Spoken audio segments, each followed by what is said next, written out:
Okay, I have 9:01, so I'm gonna go ahead and call the meeting to order.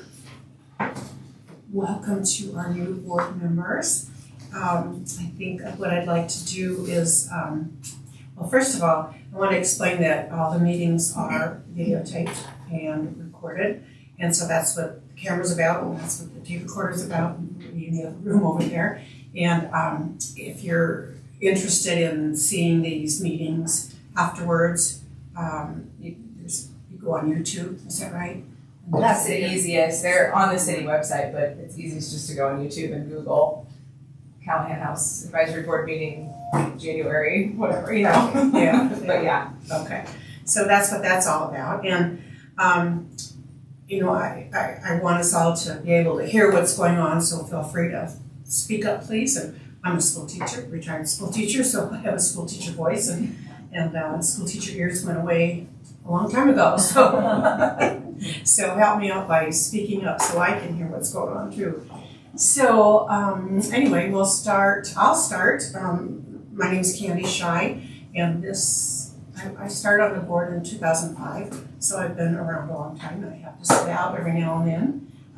But it's a place that's near and dear to my heart and to my family heritage and stuff, so I feel like this is a very important thing to me. So that's why I've been on the board for so long, and I hope you all have that feeling as well as we go through this. So, welcome. And I'm Cindy Martini, and I think I've been on the board since January 23. Sounds right. Yeah, so I'm an oldie, but kind of newbie compared to some of them. I'm Diana Lasek, and I'm new. I play bridge at the Callahan House twice a month and have for years, so I love this place. I'm Brittany Hastings. I'm the Callahan House manager. I was on the board initially, started when Cindy did in January of 2023, and then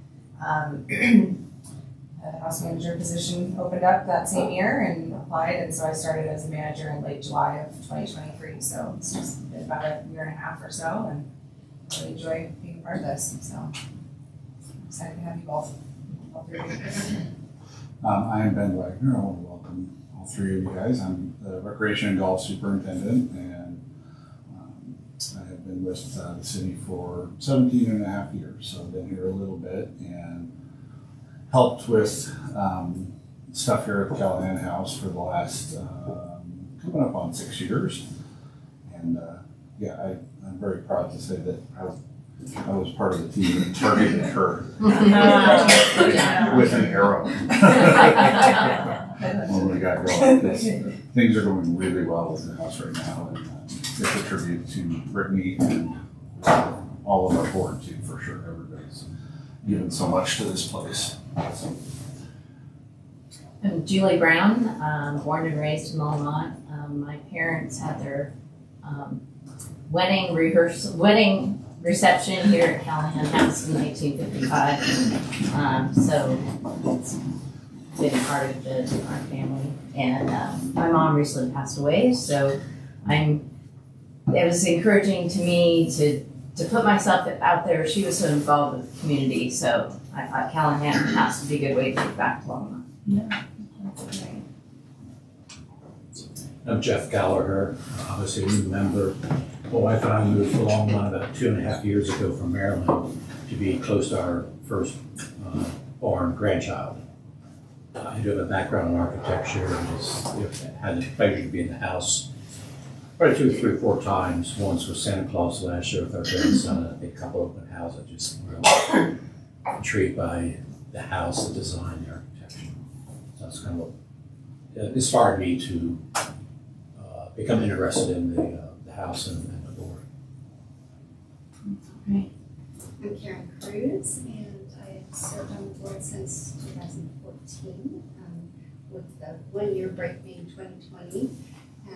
And in that year, I spent my time grant writing so that we could have the large grant from the state of Colorado. So while even though I took that year off between the terms, I do comes back to that. It's just a love that is, I'm passionate about this house. I don't have family ties. I didn't grow up here in the city. My husband and I moved here in '97. We've loved it ever since, and I love this house and purpose and its gift, and who the Callahans were and why they gave this to the city. So that's what drives me to serve on this board. Kristen, we're introducing ourselves. My last up. Yeah. I'm Kristen. I work with these two in recreation. My office is down at the Memorial Building. I've been with the city since 2019. And yeah, I've loved to get to know everybody on the board. It's been a really cool experience for me and this house and everything it brings to the community. And working alongside Brittany and her passion to sort of come up, bring this house to life and bring people here for various reasons. I also hired her. Two for men. Okay, we'll move on then, and the next item on the agenda is approval of the agenda. So as you look over this, were there any additions or corrections or changes you'd like to propose for the agenda this morning? I do have a few. First off, our year is 2025, so we'll want that updated. Yep. Little things like that can be easily overlooked. Let's see, the next thing is I do think that we're missing some items in new business. And that would be posting location for agendas and cancellations. That is typically on our new business for the beginning of every year. That's something the board does need to discuss and agree. Posting agenda in minutes, is that what you said? Posting the location for agendas and cancellations. That's a very normal thing we do every January. And then also 2025 calendar events. I know we have dates for 2025 open houses and art walks listed here, but it does need to be more inclusive because there's more than just open houses and art walks. So could we convert that line item to 2025 calendar of events? Because that's really more accurate and What other events would be included there? everything from what you've got listed on another line item, the TV club affair, but then other things as well that are yet What other things? discussed. That's something for the board to discuss. That's part of when we meet in January, it's part of how we look at the year and determine, okay, what's coming up. What are the things we always do, and what are some things that we need to consider?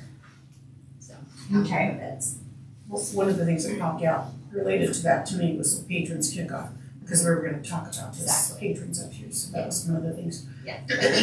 So open houses and events is what you want It's- to read? It needs to be 2025 calendar of events.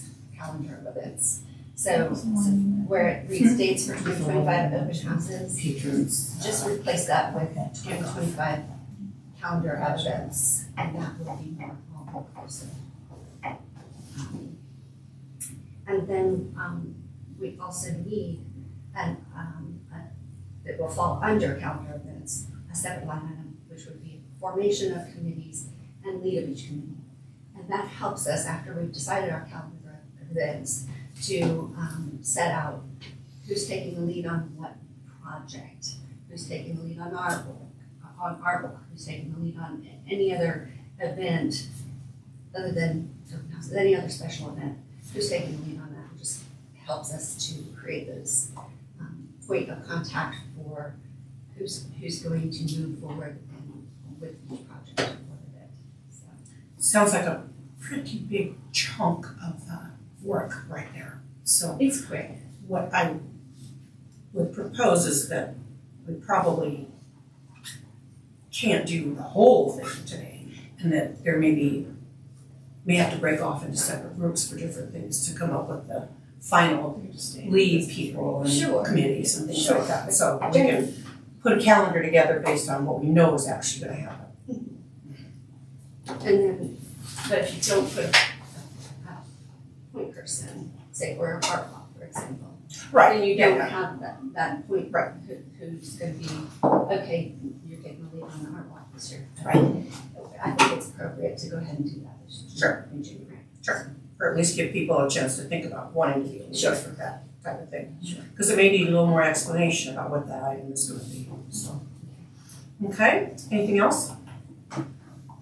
Alrighty then, I'd like to hear a motion for approval of the amended agenda. I move we approve the amended agenda. Okay, Karen moves, second.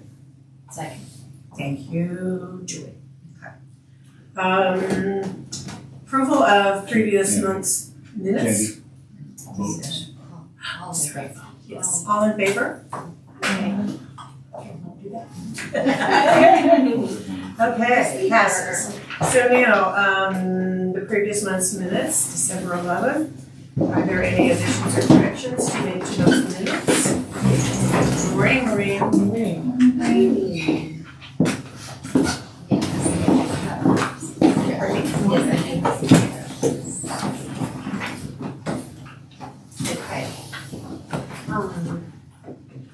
In 3, that first item listed, number 18, I think that was Brittany's suggested change. I had no idea about CJ chapter, but Well, it wasn't listed, Okay. it was a blank as to which chapter it was, so we Right, just corrected it to be CJ chapter. oh, okay. But you just have Karen Kay had all the changes, and I just want to give the credit to Brittany. She caught that one, and not me, but. I think it was Karen Reed. It was Oh, Karen. okay, Yeah. okay. It was Karen. All right, and then, in, under that 6B, Carmen's last name, it's N-E-U.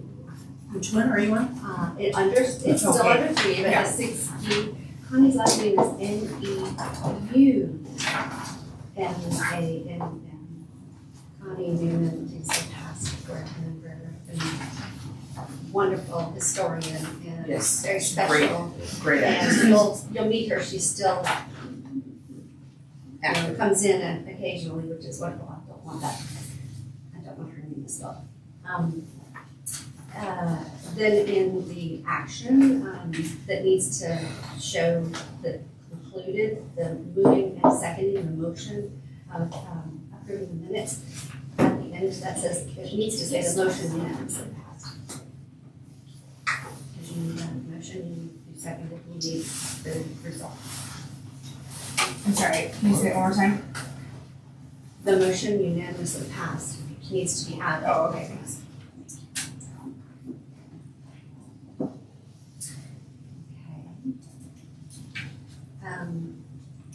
Under 5C,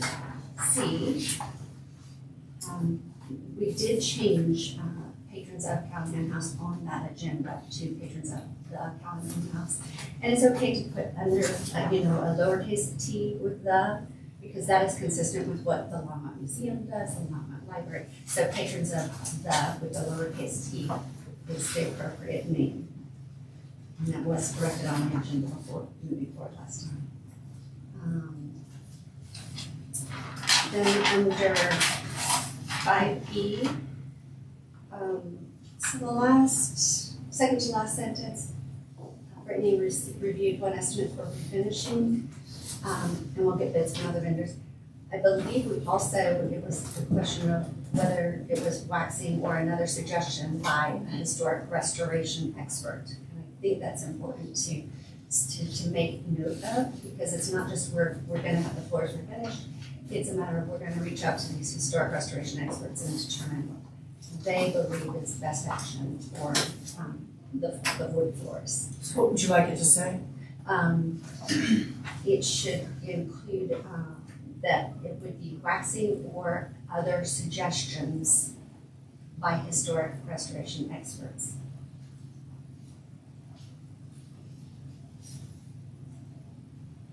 Okay.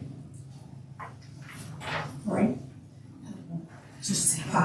Any others? And the very last is under 10, again, you need to have a conclusion. So I would say just put a comma at the end and then put include which was unanimously approved.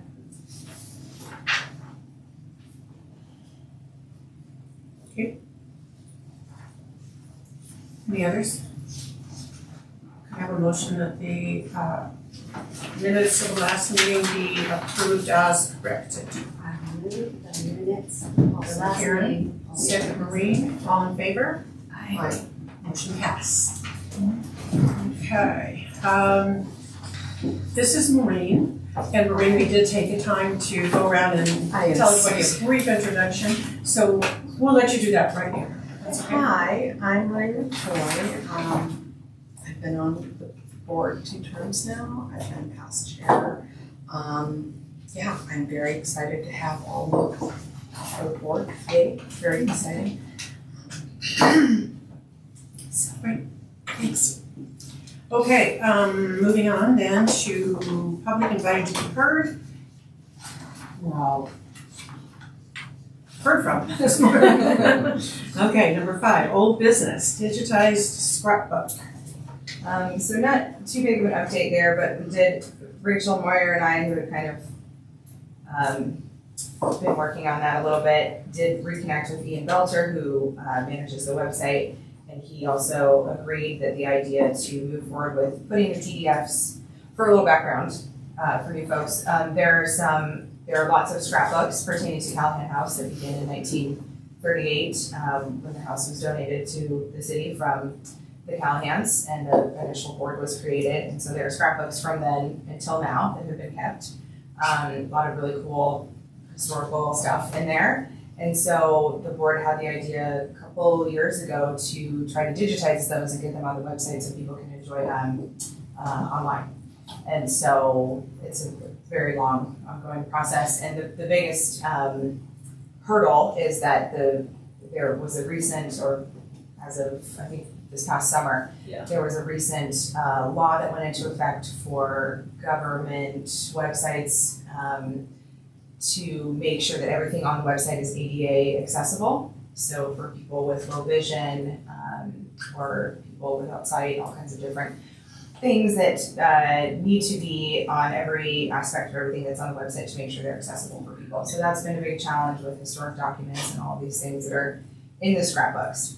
So where we are at so far is that we've scanned the earliest scrapbook. Well, yeah, we've scanned one of the early scrapbooks. And now what we need to do is put alt text into that PDF. So Ian did confirm that we still need to do that, but it doesn't need to be like the full articles written out or anything. So he's given me some guidance, so I'm gonna go through and make my first attempt at getting the alt text in there, and then he can approve it. And then he's gonna help get those uploaded with the sort of caveat that the board will work on a project where we're trying to get maybe some theater students or maybe some journalism students, whomever from the local high schools to help turn those also into a recorded, I guess maybe an audio visual recording of some kind that will accompany the PDFs on the website, and then also offer people the opportunity to come and see them in person, maybe with someone that can help guide them through it, so that we have all of those possible ways in which people can engage with the material. Because since they're historic documents, the law also mentions that with historic documents and things like that, any effort made to make them accessible kind of helps negate maybe some of the more stringent rules that go into that. I'm sorry, but can I interject for just Sure. for a little bit? So when we first started this whole thing, it was to preserve the books. So if there was a fire or something would happen. So we initially started and we were going to try to pay for it all ourselves and try to figure out how to do the scanning.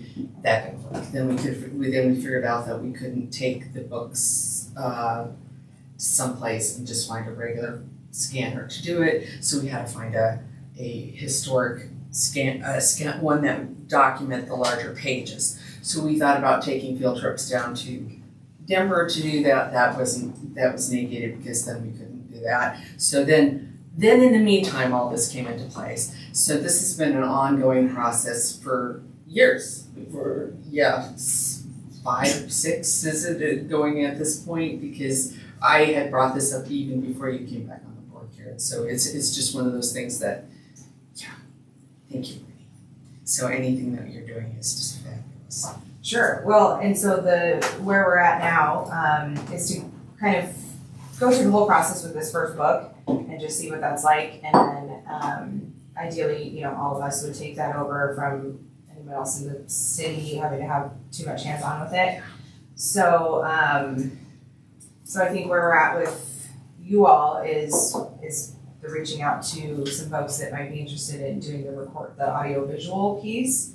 Because we're hoping that maybe like a high school student as a senior project or something might be interested in doing that, or some volunteer hours or whatever that looks like.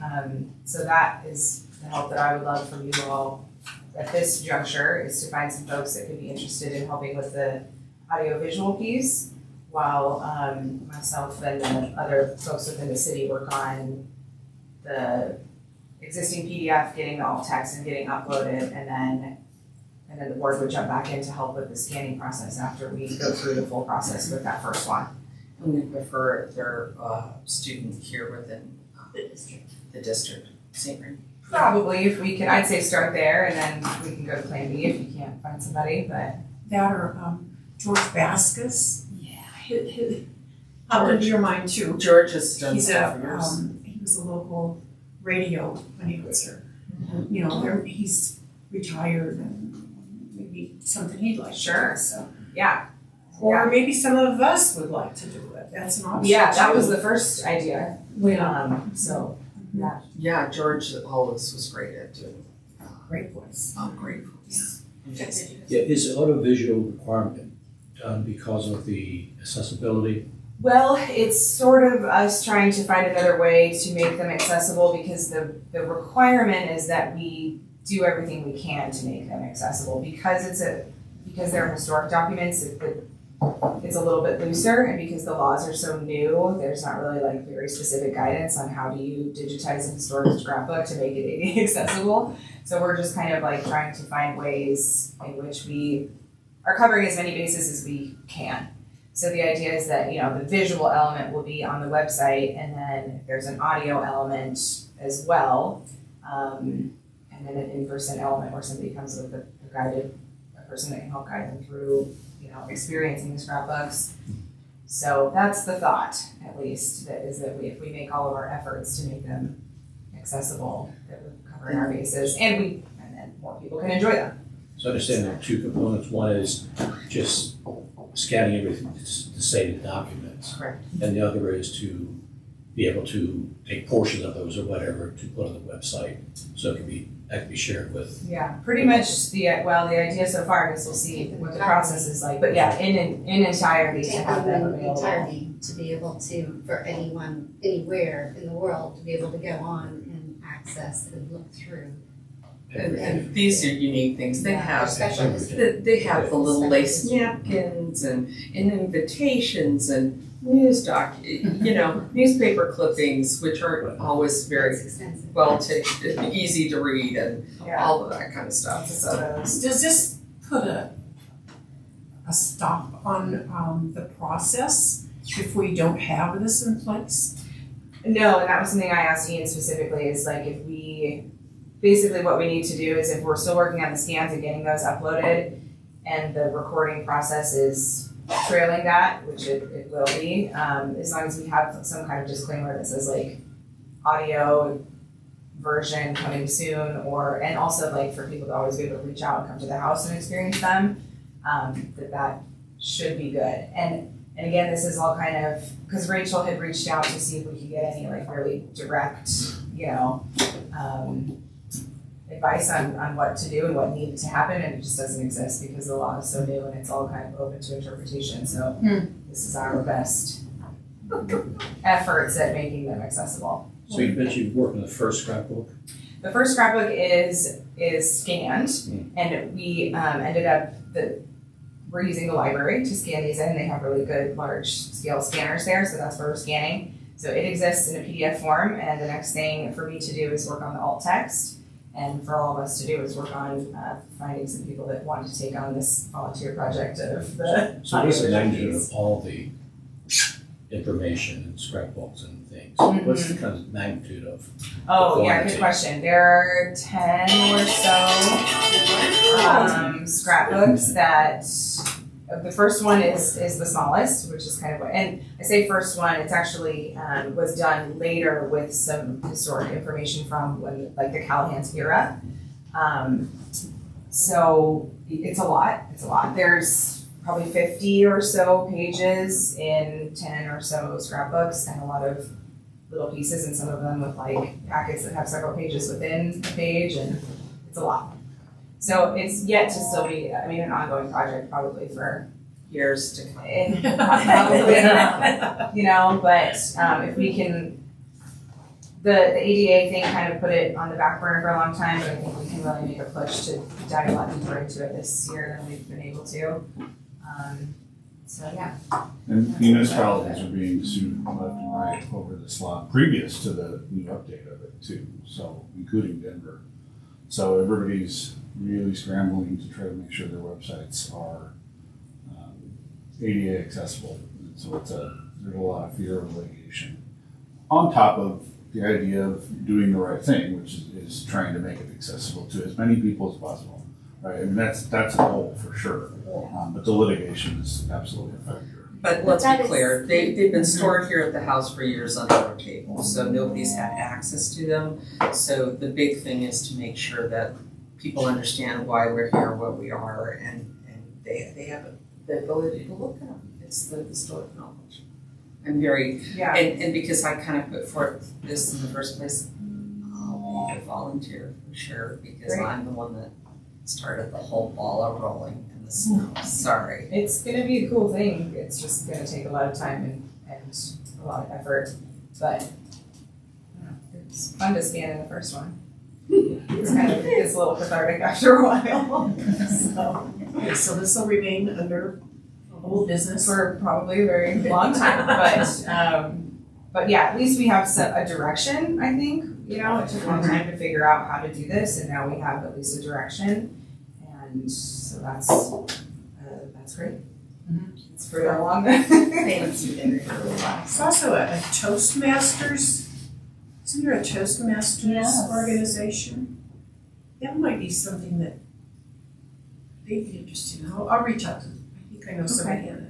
Yeah, anybody that has potential contacts that might want to be interested in this, if you could reach out, that would My be- neighbor is there, that would his, help one of us his best friends. keep on I can stepping get his along. contact. Well, there we go. Okay, wonderful. Thank you. Okay. And then just, Right, so we'll reach out to Toastmasters. he knows.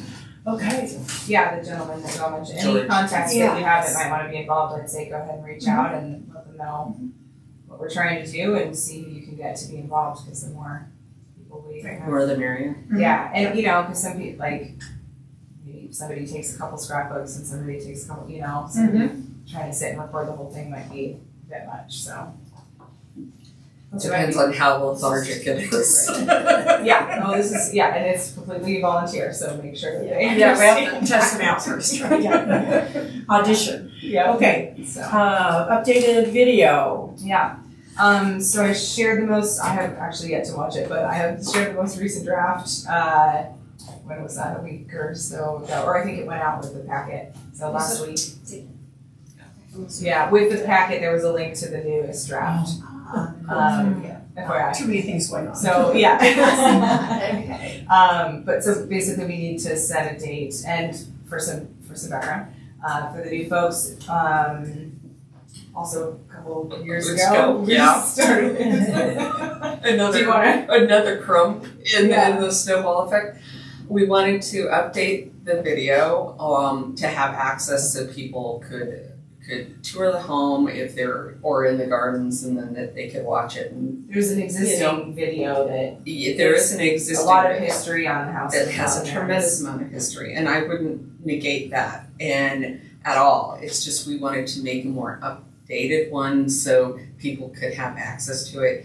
And then I also got to be in my bonnet that I've been watching. I'm a great PBS person, and there's a program that's on all the time called the Colorado Experience, and it has a lot of historic homes and other things on it. And I reached out to PBS and asked if they would consider showing our video, and they said it was too outdated for their audience.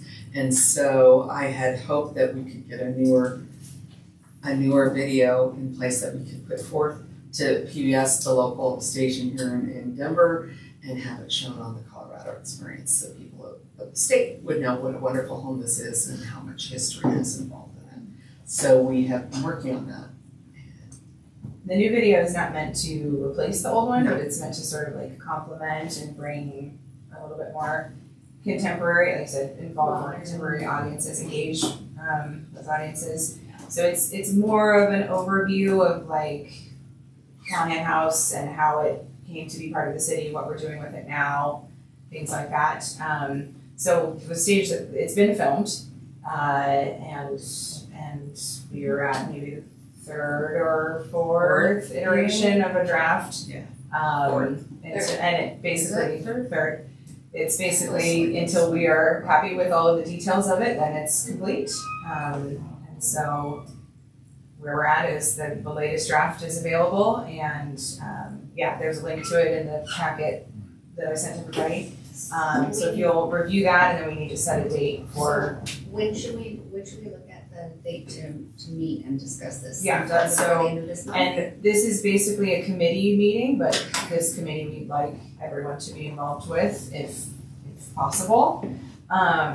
So basically we need to set a date for when everybody's available to come to the house and view the latest version together. And the expectation is to view it yourself and make some notes in it. You know, seeing it for the first time where it's at for you all. Still love your feedback. But we've seen several iterations of it, and so anyway, we just need to set a date to review the latest draft and hope that it is almost final. Like I said, I haven't actually watched it yet. Yeah. Can I make one comment? I did watch, I think it's very well done. So I'm kind of curious what the intended audience is for the film. You mentioned It's a very good question. about, It's the Colorado Experience, and they have other historic homes on it, and it's through PBS. And just because we have the film doesn't mean they're going to air it. And they already have their planned viewing for this year, of course. But I would like to submit it in for the next year to possibly be shown through the state. Because the Callahans were such a big influence in this area, and people have no idea who they are and what they were. And so basically we're hoping to be a 45-minute segment type of thing and have it shown there is initially what it was. But we also want to use it within context here for our programs when we're doing tours. We hope to It would share it also in the be museum included as on well. our website page, Yeah, as so is the current. Yeah, be on our website. Right now we It's show very fun. the existing video at open houses. And this one is less of like the deep dive into history and more of like a overall of what do we do. So it's also kind of it's a educational but also a bit of a promotional video. And we hope to show it at the museum as well, just, they have the auditorium there. So it's a But broad we did put audience. together a purpose, what am I trying to say? Like a mission for it or? Yeah, an Vision. intention, I think, for it, Yeah. which I should have shared, so I can share that with you all. I think it was very well done. My only initial comment was that it's 29 minutes long, and that takes a commitment to sound and watch something 29 minutes. And my thought was, is it possible to do a second version but shorter? That's maybe 10 or 15 minutes long. And Suggestion. and just my only watching one thing, a lot of things that could be eliminated down to a shorter version, Yeah. would still be very effective. I think the reason for the length is for the hope to have it on the Colorado Experience and to be kind of a deeper dive. Oh, yeah. We also have, and this is more wedding focused, but there's a little snippet video also that just got posted to the website last week, maybe a week or two ago. It's like a promotional video for, mostly for weddings, but in general, like events and ways that we rent out the house, but. I would not suggest to make it shorter, but I thought it could be a second version that's shorter. That is a Still good have the idea. long one, but have it, it's certainly Well, obviously less time, and I think like people might be more induced to watch it than That's sit true. there for 29 minutes. Because people are like, How old is the old one, or how old is? The old one is 30 minutes. Okay. Which one? The old one is about 45 minutes. Okay, I was thinking it was a little longer. So, Excellent, and yes, you should. yeah, maybe 10 minutes or something would be like a good. to keep the attention span Attention shorter. span. Oh, yeah. Yes. Of a younger generation, I hate to say, but Just the speed of everything nowadays, it's, if you can't capture something Yeah. inside. And that would there'd probably be an Small additional window. cost for that since it's outside the scope of the original project. But it's And something we could it'll be an end of the year, we can look into, yeah. and how much more is it, yeah, that's that's the whole thing, we're on. How do we wanna close the book on this and move forward? Yeah, Well, when should And it be? I don't know, the next potentially- meeting? I think Yeah. that's probably what we should focus on, Yeah. is that. potentially if we get the rights to that, maybe LPM could help us with an edited version. You're Okay. Because Alright. that was the goal, to have the rights to do that, Yeah. okay? Okay, so that said, obviously we wanna review it as soon as we can. What does next week look like for everyone? This is such a bigger group to schedule. Yeah. Oh, yeah, Well, and we'll try to get everyone we can, and I was maybe gonna extend the invite to Karen Reed also, since she's been, or if she's interested in. as soon as she's in it, yeah. She's in it, yeah. So let's see, the house is open on Monday, Tuesday, Thursday afternoon, Friday, anything but Wednesday really, unless we need to look further out, but depending on people's schedules, Any day but Wednesday is what you said. pretty much. So Thursday afternoon sounds preferable. Thursday's good for me. Tuesday afternoon or work for me. I don't have a day next week that's good You've for been me. told. I'm sorry. That's okay. How does that work for? Cindy?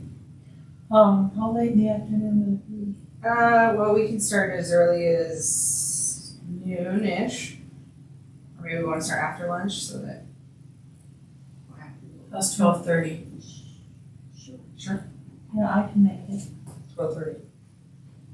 Just on Does that Thursday. work for everybody else? Thursday. This is how we schedule. Okay, Yeah. so is this for the whole board to? If you can. You can, If yeah, you're- it's a committee meeting, Yes. so it's Yes. not required, but, It's but helpful we wanna get anybody that we can. Yeah. So, yeah. It's not a select group or? Yeah. No. And then It's Diana, if you inclusive have of any notes that you wanna send to me ahead of time, feel free to Thursday, email. Yes. 16th. Thursday the anything over. 16th. Okay. And then if not, hopefully we'll catch you on the next one, if there is a next one, I imagine. There's gotta be a final one. Yeah. Each final showing where Yes. there's no more copies. Yes. It's the point, and then we'll celebrate. Yeah. Yeah. Okay. So what is that, the 16th? At 12:30. So, and then for committee meetings, yeah, 2 hours. And then for committee meetings, I would send out a calendar invite, so I'll send that out and I'll add the intention with it so that you have that, because we put that together at the first viewing. Okay, so the 16th at 12:30.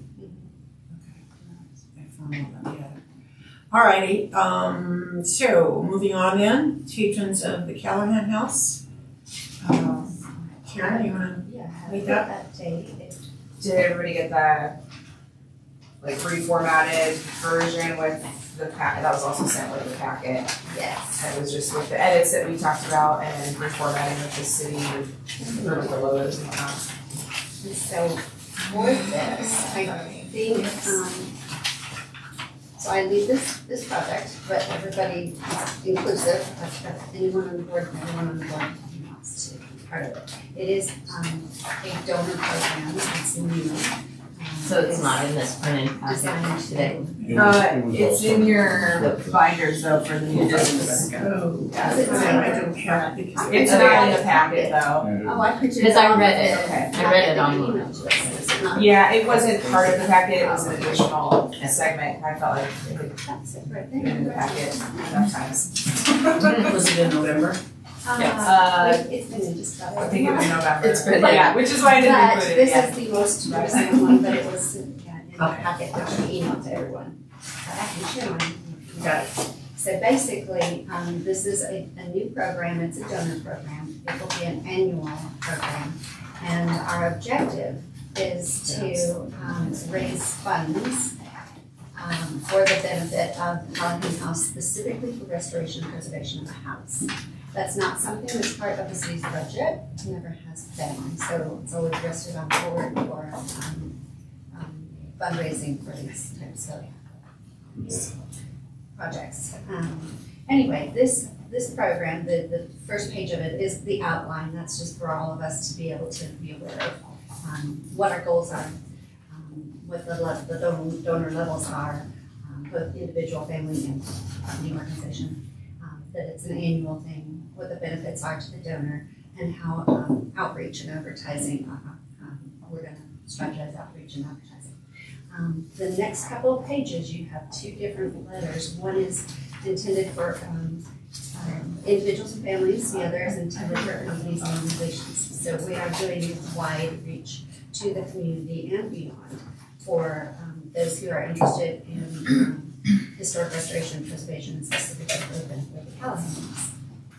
So these are the letters that were drafted, and we'll discuss at the next committee meeting to make sure we are set with them before we roll it out. The program is set to roll out this spring so that we can promote this going forward.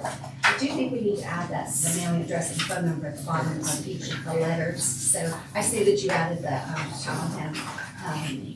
Yeah, I took that out because we want to encourage people to, we want it to be an online process is what we talked about. I know, but it's typical for any professional communications that a mailing address and a phone number are appropriate. So I think it's necessary to keep that on, but we'll talk more about that in the meeting. Okay. I think, does it say that, like, if you have questions to email me? It talks about, yes, so, well, it talks about to submit the form to via email, so the email is there. Okay. But I'm talking about the physical address and phone number, that's typical business. Yeah, so we choose to use. Yes, so, and I just want to make sure that we are not excluding anyone who prefers US mail or phone call. Stand So- down. So Some people we'll like be it that adding way. that probably, but. So I'll we'll talk about that in our submit it by task meeting. email, but we can put the. Just in the footnote, yeah. Yeah. Yeah, just as a normal letter. All right, and then on the last page, this is the patrons of the Callahan House. This is the donor program, donor information form.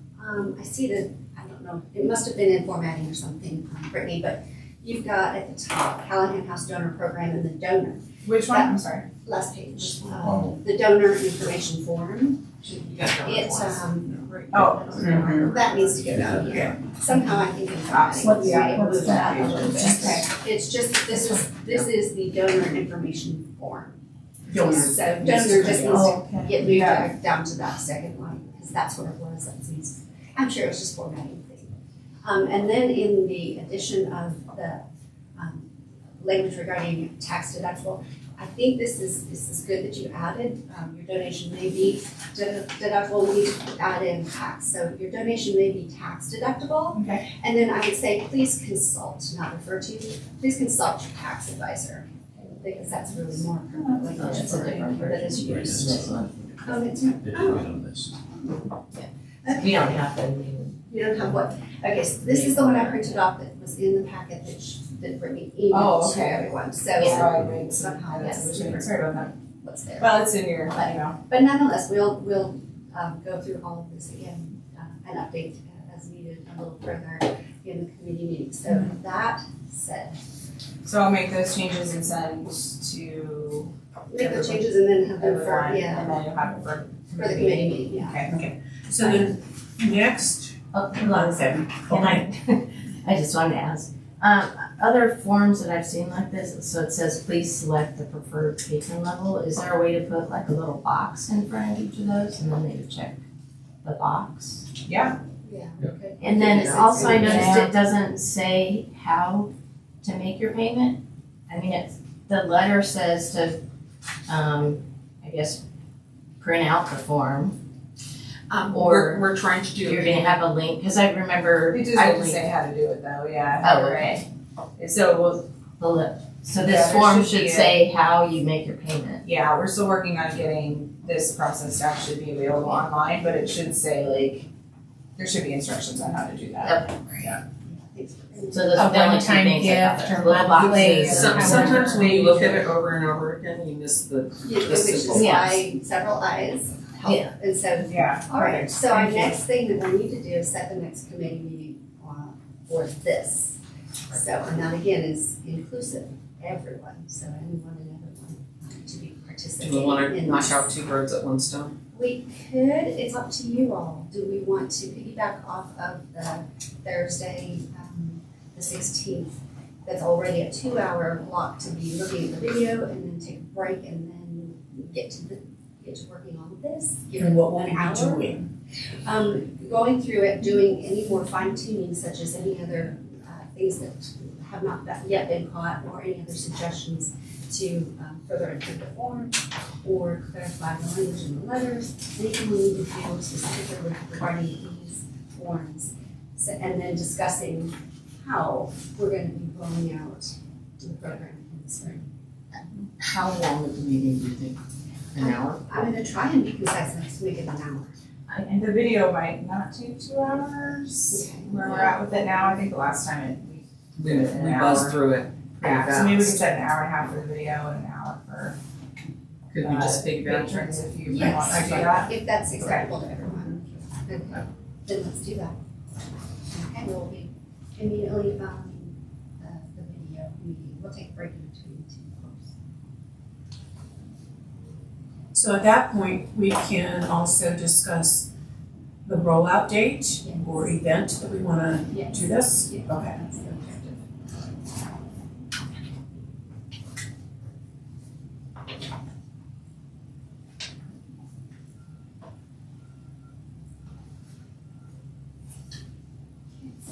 Okay. Anything else? All right, next item, holiday decorating. We're already talking about it, I can. There were a lot of ideas, but no final. I know, we have a lot of ideas, so what I'd like to propose is that maybe we do like a subcommittee, 2 or 3 of us that are really interested in this, we have a whole bunch of stuff. Maybe, and we had suggested some ideas already, and maybe just make a little subcommittee of 2 or 3 of us that wanna work on this. There's no pressing matter right at the moment to do this. We're looking at trying to decorate the tree upstairs more in a child-friendly kind of thing, but keep it in still in the era of the house. And so we have lots of ideas, and I think some of us are just ready to kind of refresh these trees and do them a little differently or add more trees or whatever it might be, Well, but I think it's important that we keep on having interest, that people want to go back and see the Uh-huh, trees, and that exactly. we're doing it as something different, and if they see the same trees year after year, they're not gonna wanna do that. So I think it's important that we continue to refresh and have ideas on that. Is this something that we, I believe this is gonna be something that's gonna be part of our 2025 calendar of events and then eventually the formation of the committee, so if we can. right, but what I just wanted to say that maybe 2 or 3 of us could be meeting separately and calling each other, whatever, and making notes and coming up with some ideas to present in the first place. Because we don't have to make any decisions now, but. Yeah. Yeah, so like along about June or July, we say, okay, now we have to definitely decide how we're decorating. so maybe when we talk about the Calendar coming events. calendar, we can set that up. Yeah. Christmas is I alive. volunteer to be on that committee, so. So do we No wanna idea. move that item to a To the future calendar. It should agenda be for, future on the calendar. okay. For what month? July. Yeah. And we can remember yeah, Christmas in probably. July. Christmas in July. Yeah, okay.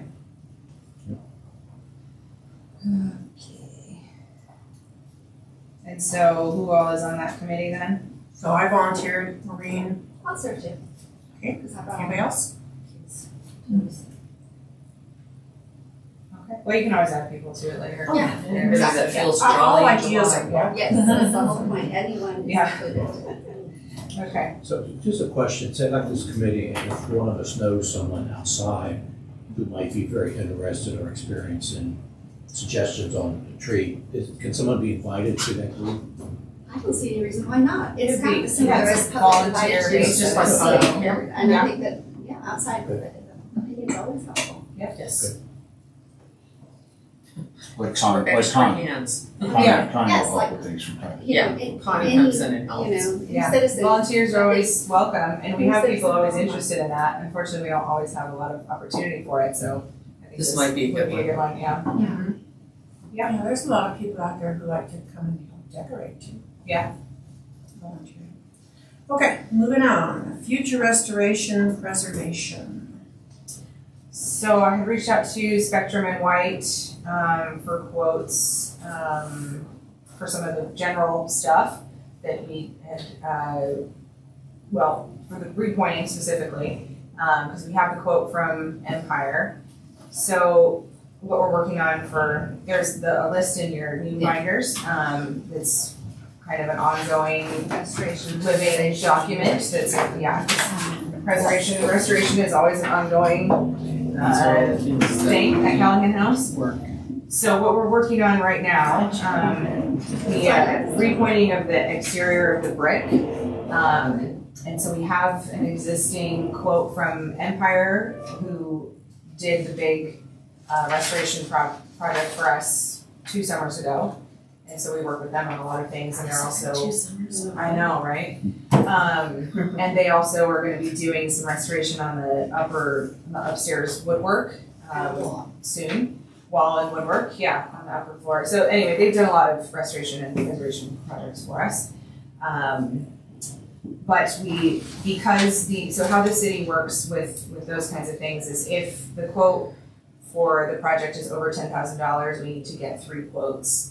And compare and there's a process there. So the quote from Empire for repointing of the exterior brickwork of the house where needed and the auto house was over $10,000. So I reached out to 2 other companies to submit bids for that.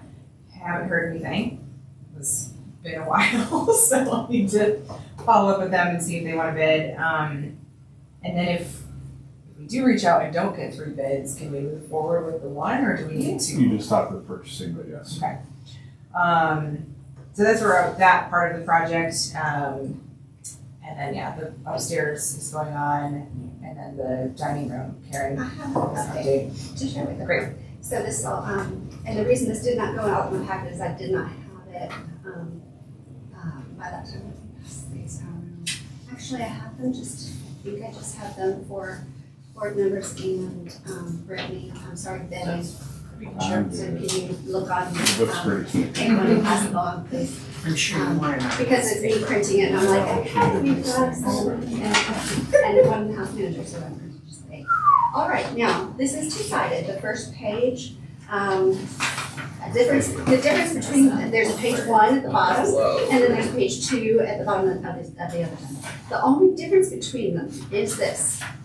With respect to this table, the way it is right now, the way it was designed and how it is authentic and original, is that the leaves are not skirted. Do you see the little lip, the little skirting around the ends of the table? Wherein the leaves do not have skirting. Now, what's beautiful about that is it shows how things were built in the early 1900s. So the integrity is intact.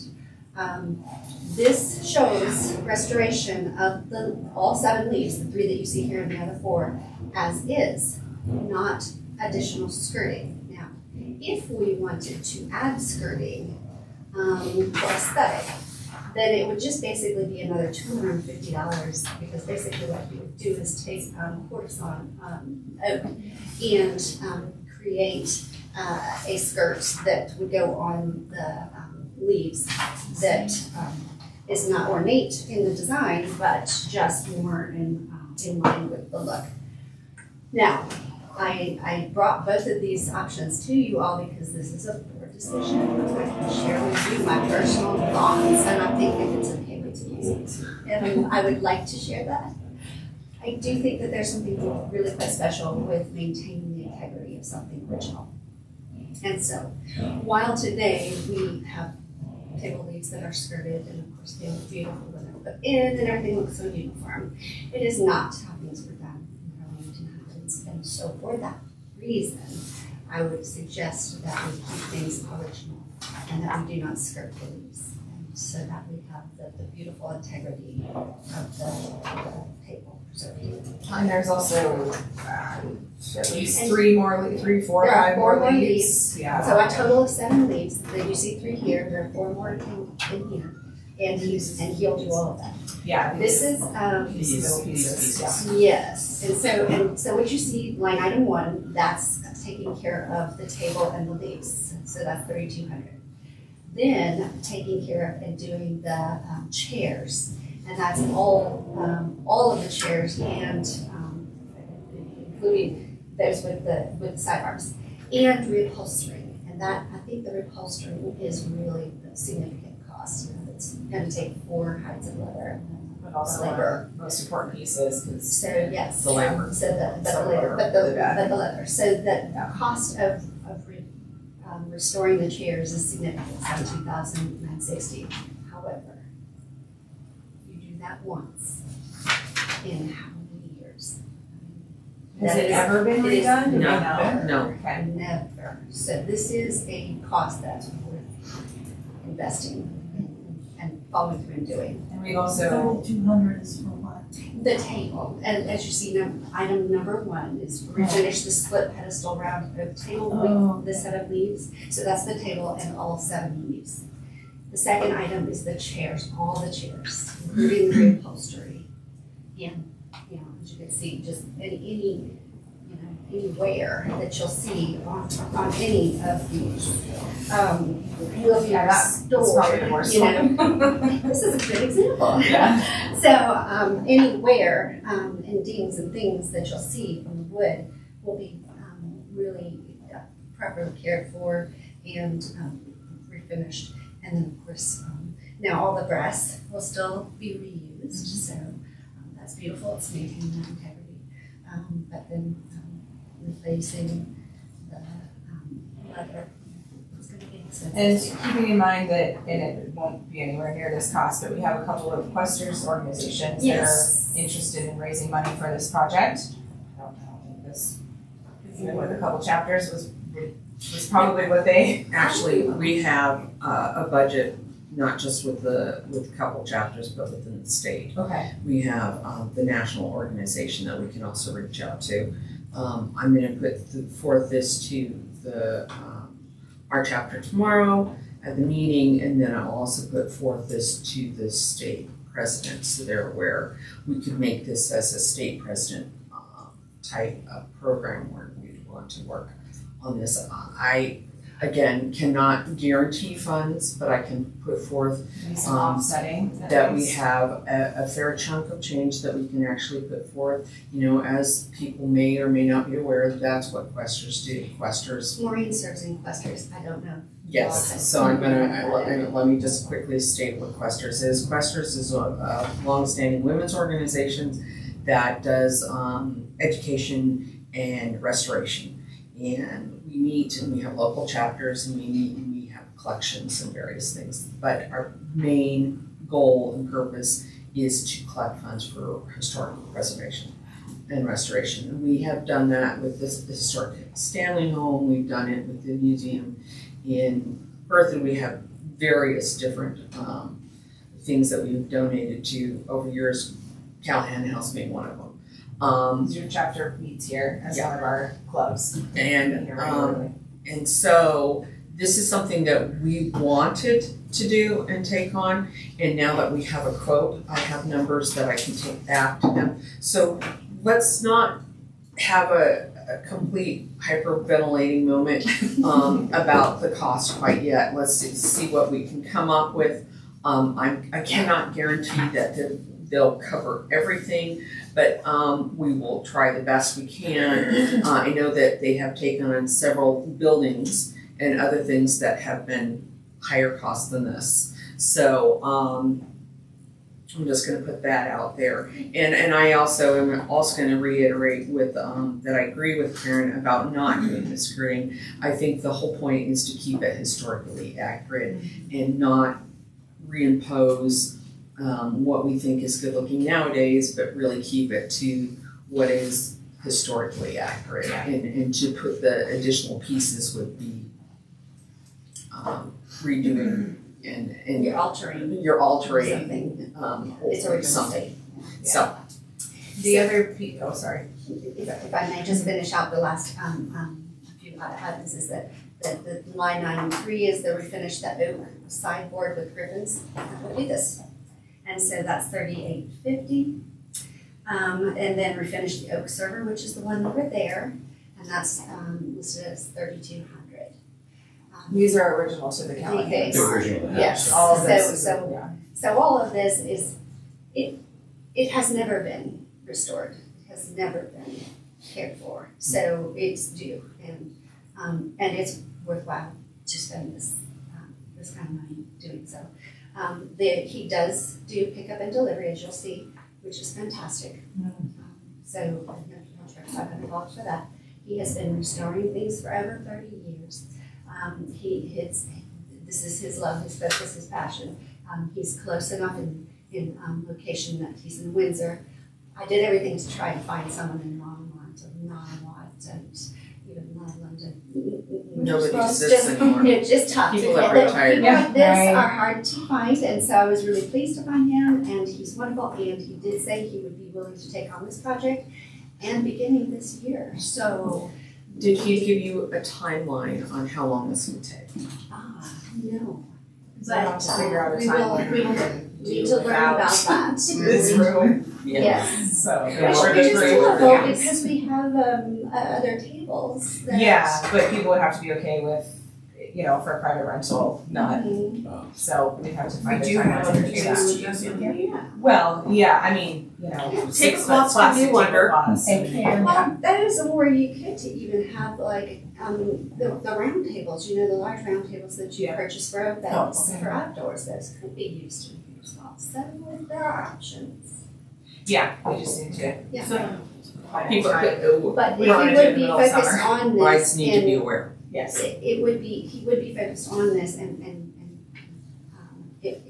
it would not be like in conjunction with other things. He would be Prioritize. prioritizing, Cool. working, through this to complete it. But yeah, a timeline would be helpful so that we I can know ask him. when would be best for us to fit it in. And I can ask him. Thank you, Karen, for doing this. This is Quick question, this all refers to refinishing, has anybody looked at the furniture to see if it needs any repair? That's what he would be doing too. Okay. Yeah. He lists the refinish, but I know there is There some are, needed on the he bottom. does, too. yeah. Or some of these Yes. chairs are not. no, I took pictures of everything and provided that to him, showing him all the damages, and he said, yes, that's no problem. Restoring So he can restore as is well. also refinishing, so it is not just refinishing, he's restoring.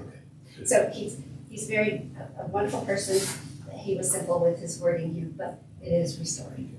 These costs actually seem to me extremely reasonable I think so too. for the work that's gonna be done and what the end is gonna look like.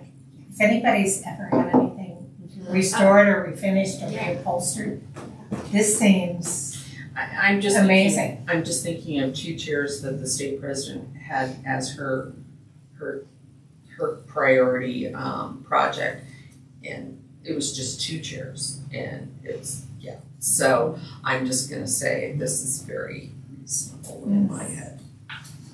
Thank you, Karen, for doing all that legwork and Yes, all that thank you. information. That's awesome. So again, we will add that to the agenda for next month. Yes. And then you have more of a time frame. Timeframe. Okay, awesome. Okay, Alright, sorry, I just have a quick Anything question, else? I guess we can talk about it, but, so, do we need to get multiple quotes on this if it's funded by, An outside source. or partially I would think, funded the partial almost assuredly, Okay. if it's completely funded by an outside source, probably not, but talk with Pam. by? Okay. Just to verify, I'm gonna go try to go for the full amount and we'll go on there. Okay. Thanks for the question. You're doing what, Maureen? Gonna try to go for the full amount. Okay. To recover Thanks, everything. Maureen. We'll see Go what for we it. can do. The grant money's there. Yeah. If or it if funded you- enough that it was under Yeah. 10, we'll have And to if find we that need out, to give but. any kind of presentation, I'm happy to help. I know who to contact. You do know. Have you on speed dial. Okay. All right, next item is holiday open house debrief. Brittany?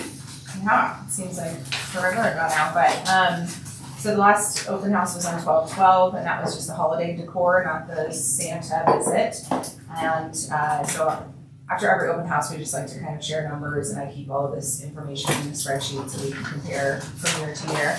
But we had 345 people visit for the holiday open house, which is great. We had just over 400 last year, but last year we had just finished the restoration project, and so there was several news articles about that, in all the local papers and stuff, and so we, had a lot more people, but 345 is awesome for just like our normal, avenues of marketing that event, so. There wasn't any time change really. We did it during the middle week like we did the last one, Yeah. correct? Yeah, And it was the same time in between the holiday stuff down at the park and the stuff going on Main. yeah, it was the weekend of lights, or But not the Thursday conflicting with before those. lights, But yeah. not conflicting with those activities. Right. Right. Yeah. So yeah, that was awesome. And Times Call did pick up. I think they had a snippet about it. They said they were going to, but otherwise it was the usual marketing that we use. So that was a great turnout, I think, for that event.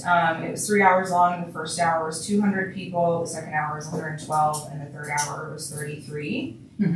Which we've seen this year is like that third hour is always real slow in comparison. So I think we were talking about some of the changing, like not the art walk and not Santa, but the other open houses to probably just be 2 hours for this year. We made $173 in cash donations. We had the pianist here, which was really That's cool. nice. Yeah. We paid them $100, so it's still, that turned a small donation profit for that event. We also sold one piece of artwork for $45, which goes to the donations fund. And we got 44 new signups for our email blast. So Any that's idea how many of those we have now? A list of how many people? over 200, somewhere between 200 and 300. That's really great. How many Sorry. signed up for the Yeah. email? 44. So yeah, that was all good things. Great. Any questions? It always amazes me how many people show up and how few people I know. I knew 3 this time. And it's just, and you ask them, have you been here before? Yeah. No, our first time. It's just amazing. Just amazing. Yeah, lots of people are like, I've lived here for my whole life for 30 years and I've never been inside. Yeah. Keep hearing that. Hearing it less though, which is good. Just means we're getting the word out. And along with those numbers, I did want to share that in 2024 we had 5,271 visits to Callahan House, compared to last year was 3,604. So that's a pretty significant increase in just getting people That's in the door and experiencing the house and what we're doing here. So I thought that was pretty cool. 5,000 what? 5,271 in 2024 and 3,604 in 2023. So It's like keep in mind, we were closed in August, or was that last year? Was that the year before? No. That was last year? Yeah. Yeah, 2023 we were closed in August, so that, affects the numbers a bit, but anyway, still pretty Very. cool increase, so. Very awesome. It's exciting. Okay, moving on to the 2024 annual report. Karen Reed prepared. So this version, sorry, Katie, I'm not gonna help you. This version is with some edits that I had put in and sent out to everybody, and I think Karen is basically just waiting if anybody has any more edits that they should send that to her and I think at this point. So, and obviously the numbers still need to be added once that is available, probably not till maybe February, but. The only thing I noticed was on the second page of the report under Callahan usage 2024 overview. In the second bullet point, it talked about the holiday open house, third sentence on December 12th. It says artwork of the Callahan House, should that be two different words? The artwork is what we Yeah. were selling Yeah. along with the books. And we're so used to putting art walk together. Right. Becomes second nature almost, but Mhm. hard work. Also, that's a good point though. Good catch. Did you read this? No. Okay, I do have some suggested changes to share. So starting on the first page, thing for just kind of consistency purposes, we would perhaps list the officers. So we've got Karen Reed and then we have as chair, Cindy Martini, secretary. Probably need to list Secretary's all in a row. the historian next, and then Maureen and Candy Shy, just out of kind of typical business practice. Alphabetically. I've And- noticed and- that several, And alphabetical. yeah, there needs so- to be a clarification of that the names should be listed alphabetically. Officers first. Officers first and then alphabetical. Last name, yeah. Officers first alphabetically or? Officers Chair. first as chair, secretary, historian, and then all Then of the board and then members remaining in board members should last be name alphabetical. alphabetical. You know, if you're just listing board members, it's alphabetical. Yes, Yeah. Okay. last name alphabetical. I noticed that, it looked, I took a double second check, that I'm like historian, and then, so, yeah, it would just look Yeah. better. Yeah. So next thing I would suggest is we may want to move on the last page, the logo to the bottom of the first page, as it's new, and it kind of more ties into the cover page of the report. Because at the end, you need to add back in there the mission statement at the end, which is always normally included under the signature line. So if we can put the logo on the front page bottom, and then on the bottom of that last page, add the mission statement again. That's always there underneath the signature lines to Yes. preserve, maintain, and promote the gift of the historic Callahan House for the use and enjoyment of the Longmont community, creating memories and providing a legacy for the future. That's Do we have it? our mission anywhere? statement. It's not on this, and it should be. So Okay. it's always been It's always underneath the been signature there block. before. We just need to put it back on there.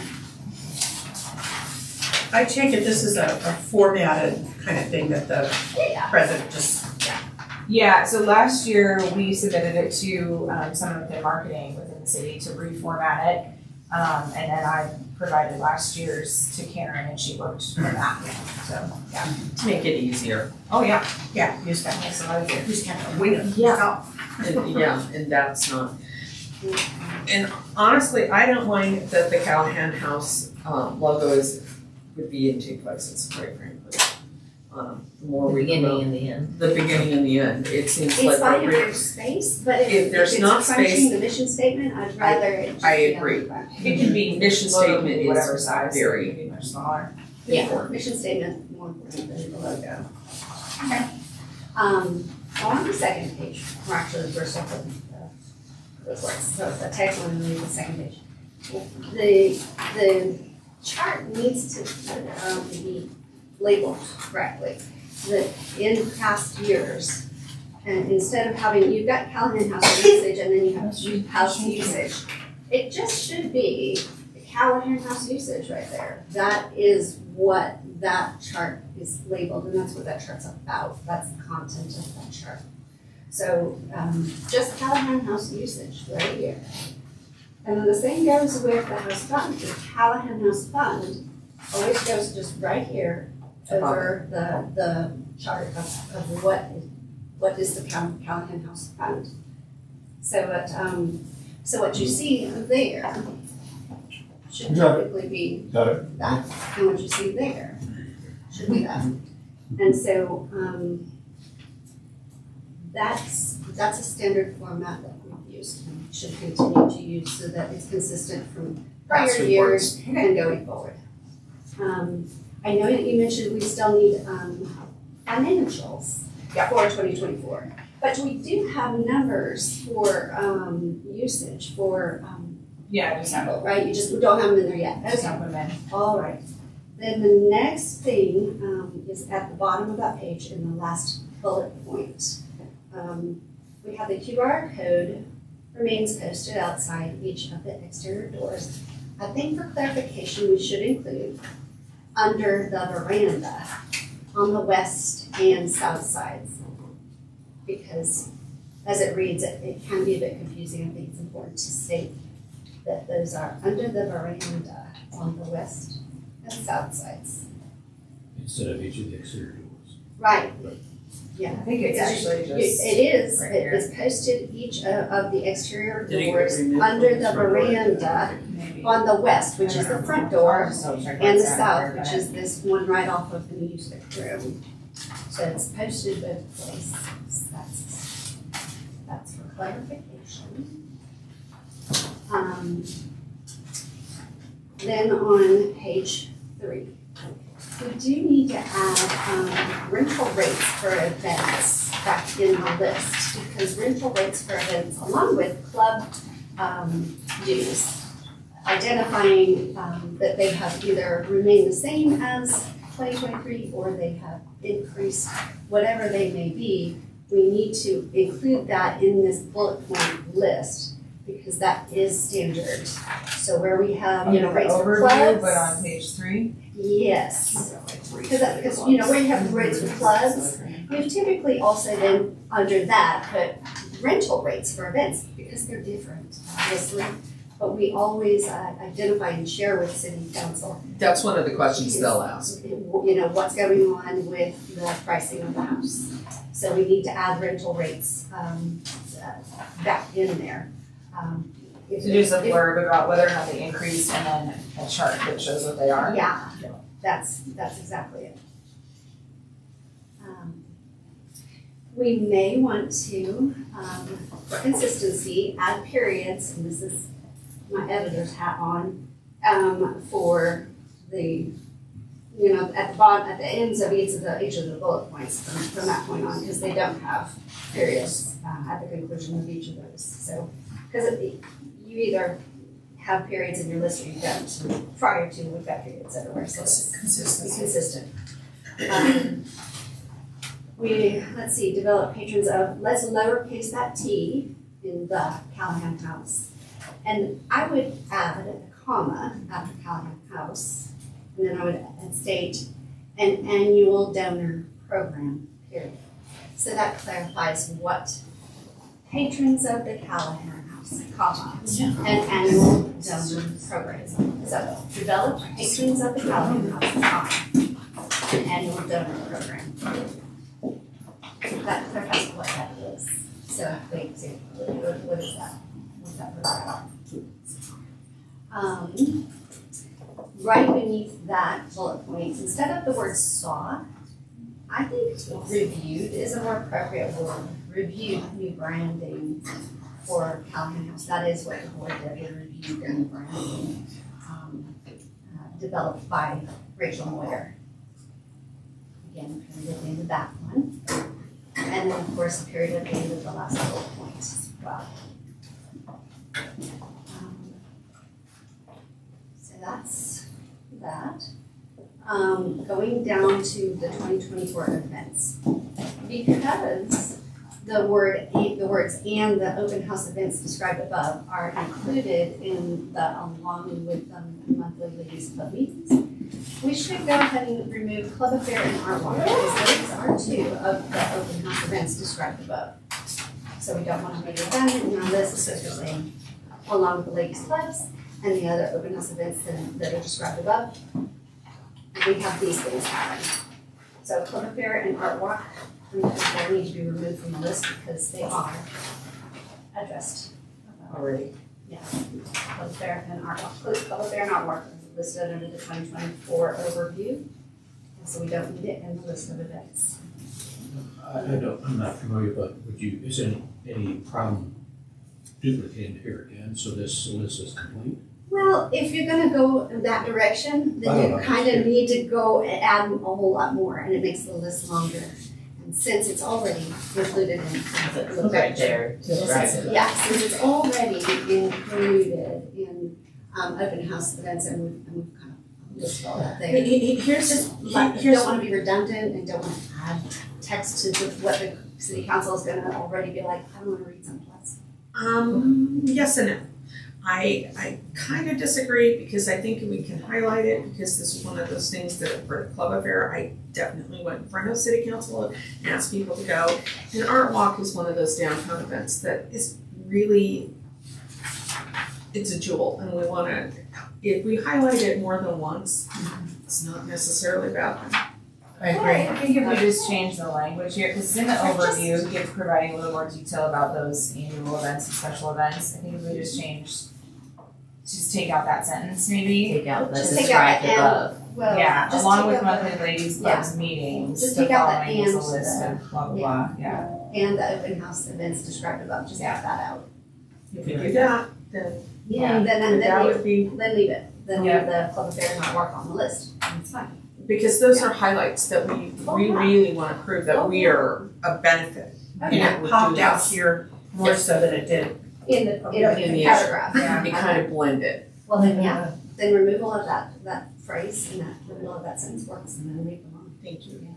Did we have an Easter egg hunt Have what? in 2024? The Easter Did we egg. have an Easter egg hunt?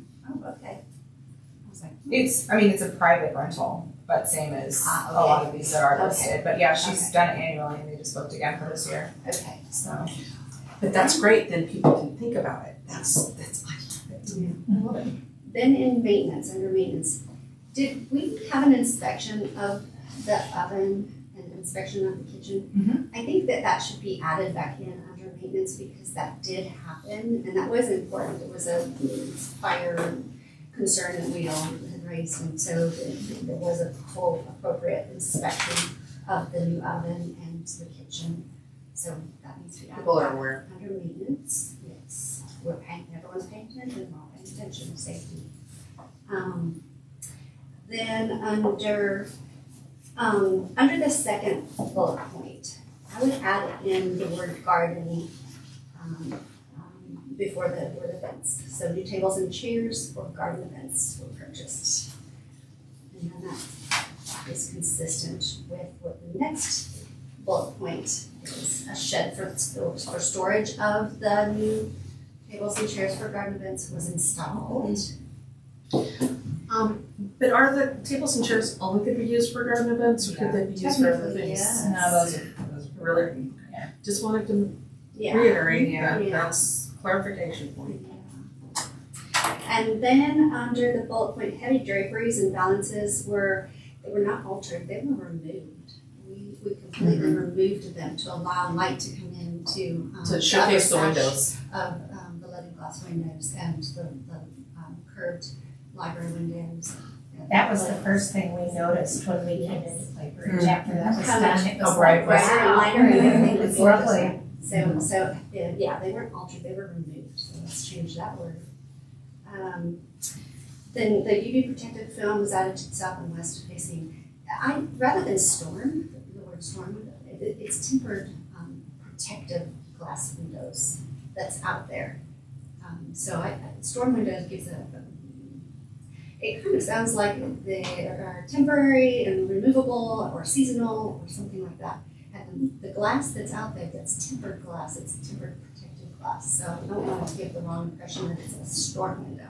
That was the language that's been used during the restoration process and that Empire refers to them as. I think we could edit it to say like It's tempered glass. custom-made, tempered, I think if we say tempered tempered glass storm protective glass. windows. I mean, they Yeah. are storm windows. Okay, then tempered glass protective storm windows. Okay. Tempered glass protective storm windows. I think that's appropriate, so it clarifies what that is. I have to leave. I lost a crown last night, so I have an emergency dentist appointment. So I'm sorry. I keep being here. I'll see you guys at the next meeting. Hopefully they will. And Sorry for me. Then the bottom bullet point, that Callahan's, this is looking like it's, perhaps we need to make that possessive plural, so the needs to go after that S. So let's make that quick change because it's the Callahan's original Steinway, not an individual plural. Was this done in 2024? It's done annually. Okay. It was done in January. And then I do think we need to add back in that the board continues to review and advise regarding the schedule of general maintenance. That's in the past. It's on the next It's paragraph under restoration and preservation. No, it's different. That's restoration and preservation, which needs to be there. But there is a separate bullet point that needs to continue to be included in here. It was in the last report as well, basically, that the Under maintenance.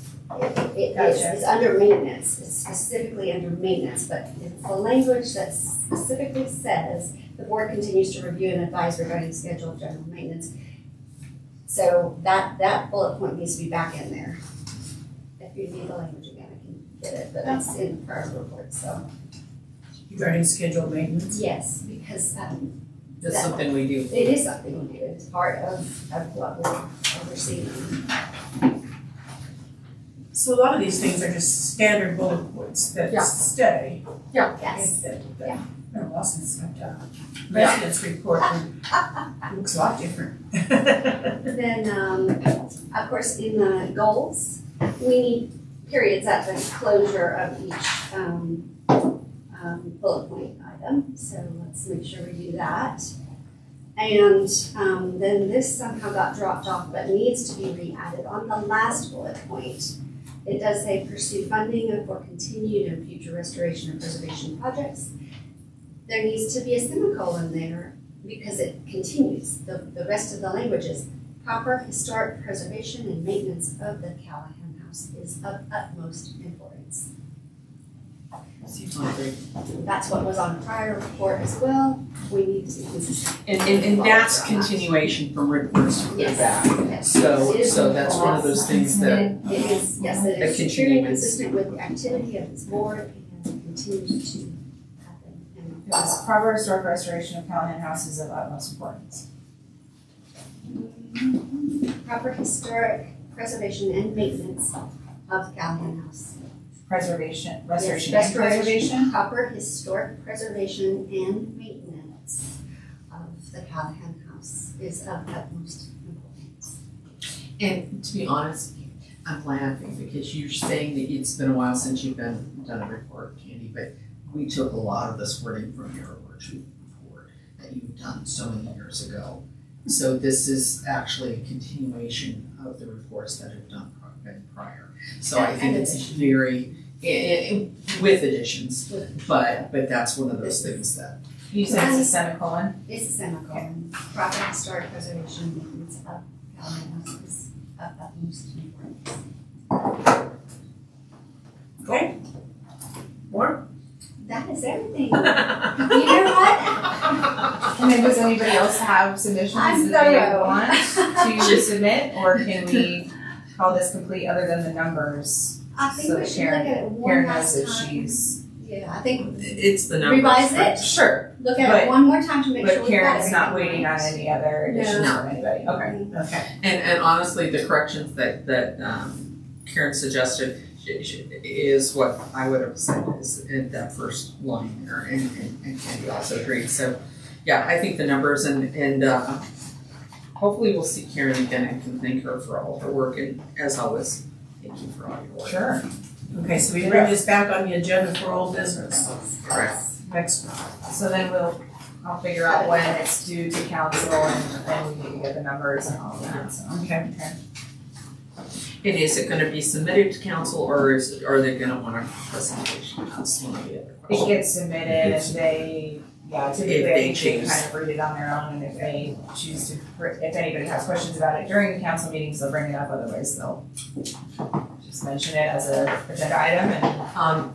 I think it would be important, again, there are people out there that watch the meetings regularly, and we have a full board now, we don't always, and I think it's important if we know when it is on the agenda, that we're aware of it, so. Yeah, that's also my share. Okay, restricted areas, encampment mitigation. Sorry, just finishing up a note here. And I can't help with filling in any blanks if I went too fast. No, you're good. Okay, thank you. So yeah, I think there's not really an update right now. The superintendent, is that his title, of parks, is no longer with the city as of this year. He's moving on to, December 31st. yeah, so that put a bit of a hold on things, but Ben and I actually do have a meeting with the parks team tomorrow morning. So we'll learn some more about what the parks budget is and what that for 2025 and how that affects their maintenance at Callahan House. And but to go over what this project is or what the needs are, we do have issues with unhoused persons making encampments in the back area here of Callahan House, behind the garden shed in this general area, and then now we just built a new shed, which unfortunately had a requirement to have some space behind it, which we also assume will create some more encampment issues along with down the basement stair of the auto house. And so this is kind of a multi-purpose project or group of needs here, but to mitigate encampment issues, what we've done so far is to make these areas restricted areas so that if people, because Callahan House is open to the public, but that those are restricted areas, and if people want to be on the grounds during public open time, they need to be in public areas, which is the gazebo area here and then like the south and east gardens, and not back in these maintenance areas. So there's signage. Of course, signage doesn't keep anyone out, but it at least gives me something to fall back on and say, hey, you can't be back here. And so the idea is to get some fencing in these areas that doesn't impede any of the aesthetics of the garden, but that can help keep people out of these maintenance areas. Back here by the garden shed, to continue the lattice fencing that's there so that vining can grow into that over time, and it will look like the rest of everything back here. And then some continuation of the gating or the chain link fencing potentially. Some different ideas there. We need to figure out what works. For the auto house stairs, and then I think the idea, again, we need to talk to parks and see what is doable and what works best and what they are familiar with doing in other parks around town. But behind the new storage shed, we're thinking maybe some boulders on the ground back there. I did install some very temporary solar security lighting on Amazon for the time being until we can do something a little more extensive. But security lighting, flood lighting, just mitigating access to those areas and the interest in those areas is the idea for the encampment issue. The other piece of it is the back fence over here behind the garden shed is falling down and needs to be repaired sooner than later. What else goes along with that? I think that's... Do we have, how many individuals are we finding? How many different individuals are we finding? I know we had one particular individual. One particular, yes, that's been suspended from the property for a year. Okay, so just that one. The issue there is that yes, those suspensions exist and have been issued in person by the city security. However, the police department has advised us not to engage with this person, but if we see this person, to call the non-emergency line. They have to engage with the person physically and issue a trespass in order for there to be any sort of further action, which is difficult because obviously when that person knows that they've been seen, they vacate the premises immediately, and so we can call and say, hey, they were here, but unless the police actually engage with them on property, they can't issue a trespass. And the unfortunate thing is obviously we want to be sensitive to what these people are experiencing. However, leaving items, going to the bathroom, a lot of things that obviously we can't have take place on property are taking place, and so that's why the suspension has been issued. So there's at least that individual, and right now there's not a lot of signs of encampment going on because of the cold weather, but as soon as the weather's nice, we're going to see it again. And I think there's another individual that's fairly regular as well. Other than that, I can't say. They're typically here when they know no one's here. So. Okay, I've got a couple of things. Do we have because I know how the city works, do we have an overall, new, umbrella or graph of where we lie within the city in our notebooks? Could we get one? What do you mean? A map of the city? A map of the hierarchy of how the departments and where we fall in under the departments. Like a flow chart of A all flow the chart, departments yeah, in the that's city? basically for, Is that the same org chart that we got? yeah, and is it still accurate? That's question. Are we Yeah. talking about restricted area encampment mitigation? Or? I know you brought up how there's been changes in that staff is gonna be changing as It for the doesn't parks and change the stuff. flow It- chart though, it that's just what my changes the person. It just, so has there been major changes in the flow chart since we've received it? Question. I will update you on Yes, items from yeah. staff. Okay, second, Does not change where this sits. okay.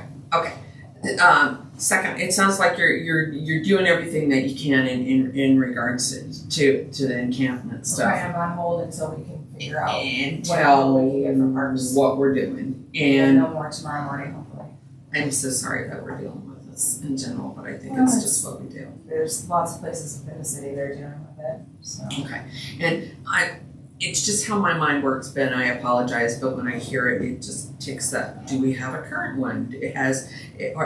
Does everybody, is everyone aware of where we fall within the city, departments? And that's one of those things, and has it changed, of the hierarchy and how staff is set up and all that kind of stuff? Thank you. No. Simple answer. Thank you, Ben. But on the I'll note talk of, Okay. on the note of mitigation, I think what's really important to continue to practice is to ensure that the property is not so altered that it's taking away from the beauty and the history. Right, yeah, we And just so, sort of mentioned that the I think- aesthetics would be continued in a way that doesn't affect that. But we also have concerns. We know what happened at St. Stephen's where an individual came through and Which is why we have tempered glass, Which protecting is- our windows now, threw the but, rock and did all Yes. that. And But, these are things that are concerning. And I mean, yes. you know, having a laundry line of clothes hanging back there, I think is an aesthetic problem, and so putting a fence there instead seems like a better.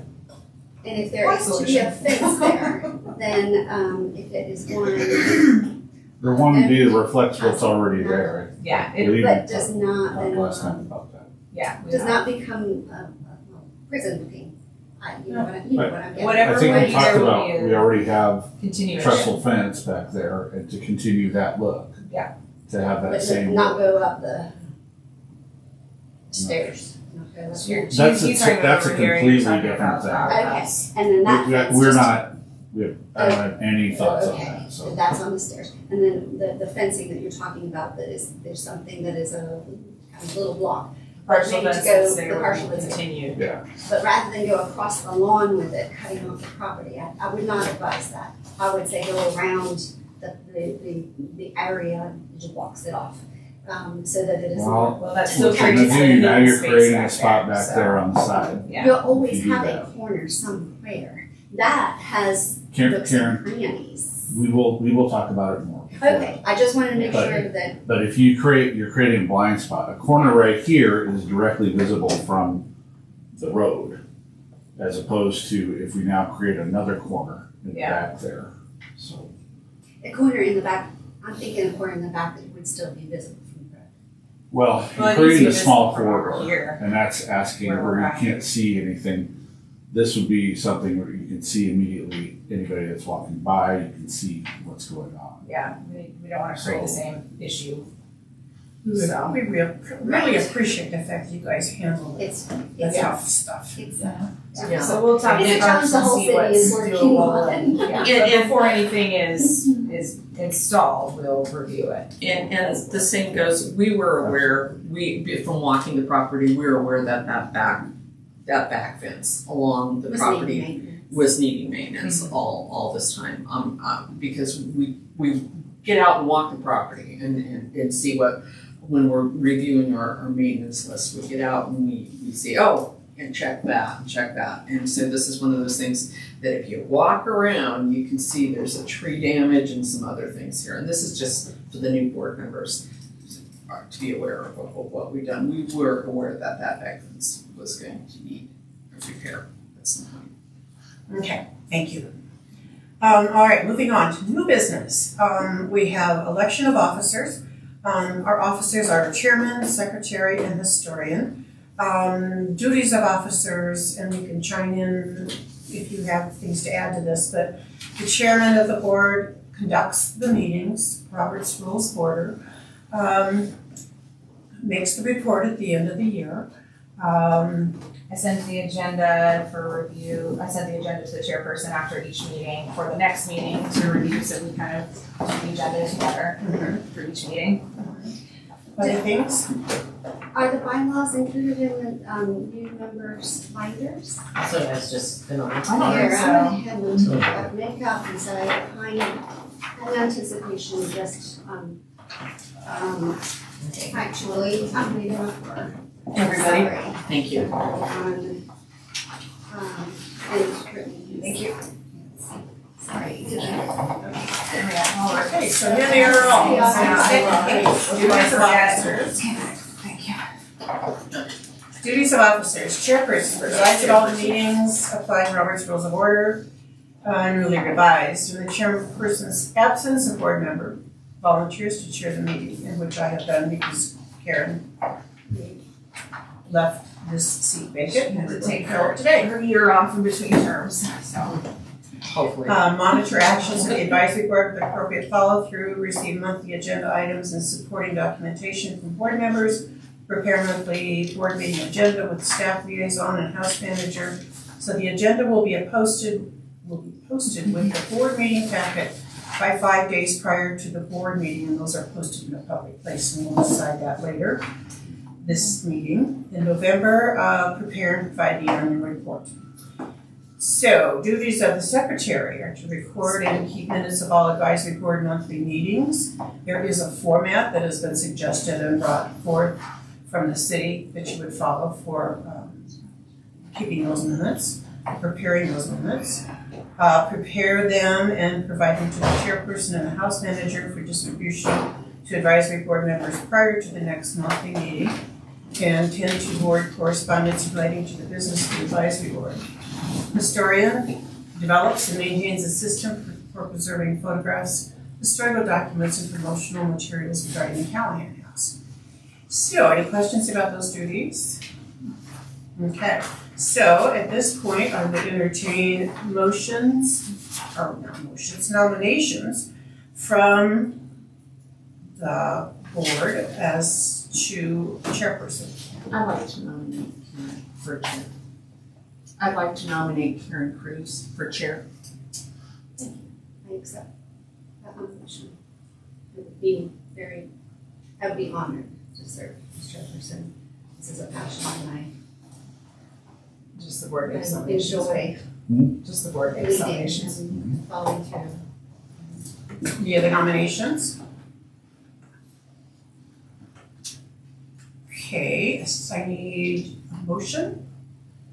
I move that we accept Karen as chair for the coming year for the Callahan House. Second, Cindy. All in favor, say aye. Aye. Aye. Okay, congratulations, Karen. It's an honor, thank you. Okay, next, nominations on the floor for secretary. Secretary is a tough job. It is, it's a tough job. Cindy has been very gracious and done it. And you're very happy if you nominate someone else. Cindy, you In don't have other to words, accept don't a even look at nomination. me. You can turn us down. Yeah, you So- don't have to accept a nomination if you don't. That's one of want those to. things. I know, everybody, it's very public knowledge I have MS, so I'm not a good candidate for that position, but I'm gonna say it's a very difficult position, but very, Important, thank you, thank you. My opinion is the secretary needs to be somebody that has, I've been secretary of several different things, and I know what kind of job it is, but I think it needs to be somebody that has been on the board to walk into something like this and not be familiar with all the things that have gone on and the things that are going on. I think it would be a crazy position to not be familiar with a lot of the issues. That's my opinion. It's tough, but you need to be familiar with what's going on and what has gone on a little bit. You can't just walk into it. Well, I can share with you the first 2 years of my serving on the board, I served as secretary, so I started from the go. And what was wonderful and helpful was that the chairperson at the time kind of oversaw in what I would prepare. I would put together the minutes. I'd say, does this look accurate? Am I right? Do I have everything correct? Am I saying things right? And she would double check my work and correct me and give me corrections and suggestions where I needed, and then say, okay, now this is ready for the board to review. So it can continue to be that way. I certainly am willing to help in that manner. And so that I don't want anyone, just because you are new, to feel that you cannot serve as secretary effectively. I know that you can. I did. Our problem functionally with what you're talking about is that means it's candy. That's Yeah. it. So we don't. And I knew when I was saying that I was throwing her under the bus. And Candy is a good friend of mine. Oh, well, she may be. Yeah. she I knew I was going under the bus one way or the other somewhere today. Yeah. No, I will nominate myself for secretary. How's that? Thank you, Candy. Thank you, Candy. Well, then I move that we appoint Candy as secretary. Okay, all in favor? So then, historian. Karen has been our historian For the last 2 until now. years. So do we have? I will nominate myself to step forward in that position because I do feel like that's something I can do, and I've already set forth my feet in getting this scrapbook, so I'm going to stick my neck out as well, so. Okay. Wonderful. Any other nominations? Okay, I move that Maureen be historian of Second that. this year. Seconded by Karen. All in favor, say aye. Aye. Okay. All right, Karen, Candy, and Maureen are your officers. All right, now moving on to approval of the meeting. Now, I assume I'm going to continue this out. Normally we have the president continue it out. Yes, and let's have Cindy continue as secretary for this meeting. Is that what you're asking? I'm asking if you want me to continue the agenda. Yes, but yeah, he continues. All right, so approval of meeting date. We meet on the second Wednesday at 9 a.m. But we're open to entertaining any suggestions. For change. If desired. It's good for me.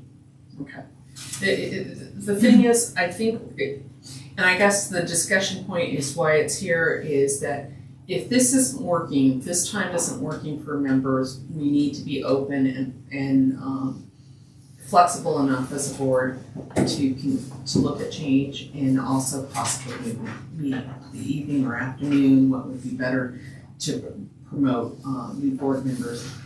I think it works well for where we're at. I would like to change it to 9:30 if we could instead of 9, but that's just a suggestion. That's fine in terms of the house. That's acceptable in my opinion. How about you? Don't leave me. Okay, entertain a motion then for that. I move that we move the meeting time to 9:30. It's still on the second Wednesday. Still on the second Wednesday of the month. And second that. Okay. I need a second. I'll second that. Karen, all in favor? Aye. Aye. Alrighty, second Wednesday of each month, 9:30 in the morning. Okay, so minutes process review. Can I interject just for a moment? Yeah. I think that at this point we added in the posting location for agendas and cancellations. Right, So yeah, I can we add think that I in stuck as it in our- somewhere else, but here, Add yeah. that in as our C, because that's kind of the I thought that referred Process of to business. C as well. Kind of dictated That's by what I thought. Anyway, we need to decide where these are posted. Now they're posted at So this is kind of dictated by the clerk's office, but they're posted online.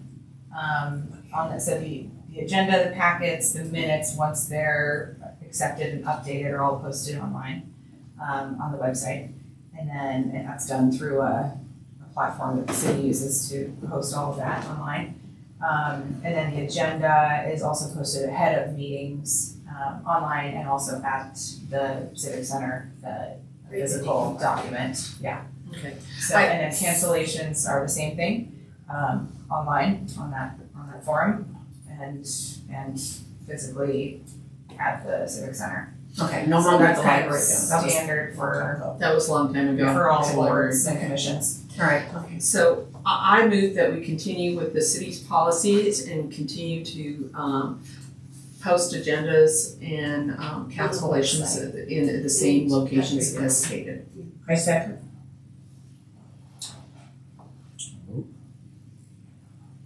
All in favor? Aye. If the motion passes. City postings remain as they are. Okay. and that's So website then- integrated to Embark. C then, minutes process review. So that was just, we wanted to talk about this with the new board members, here in January, but just to kind of, reiterate that the minutes are meant to be a concise summary of meetings and not necessarily a super detailed, documentation of every word that was used throughout the meetings. As we mentioned, they're recorded, audio and video recordings that are available online, and I think I would encourage everybody to watch those after the meetings, when you're looking at, the minutes, and if you have any changes for the next meeting. I think those are a really helpful tool. But that the minutes themselves are meant to be kind of a concise summary of actions taken, so,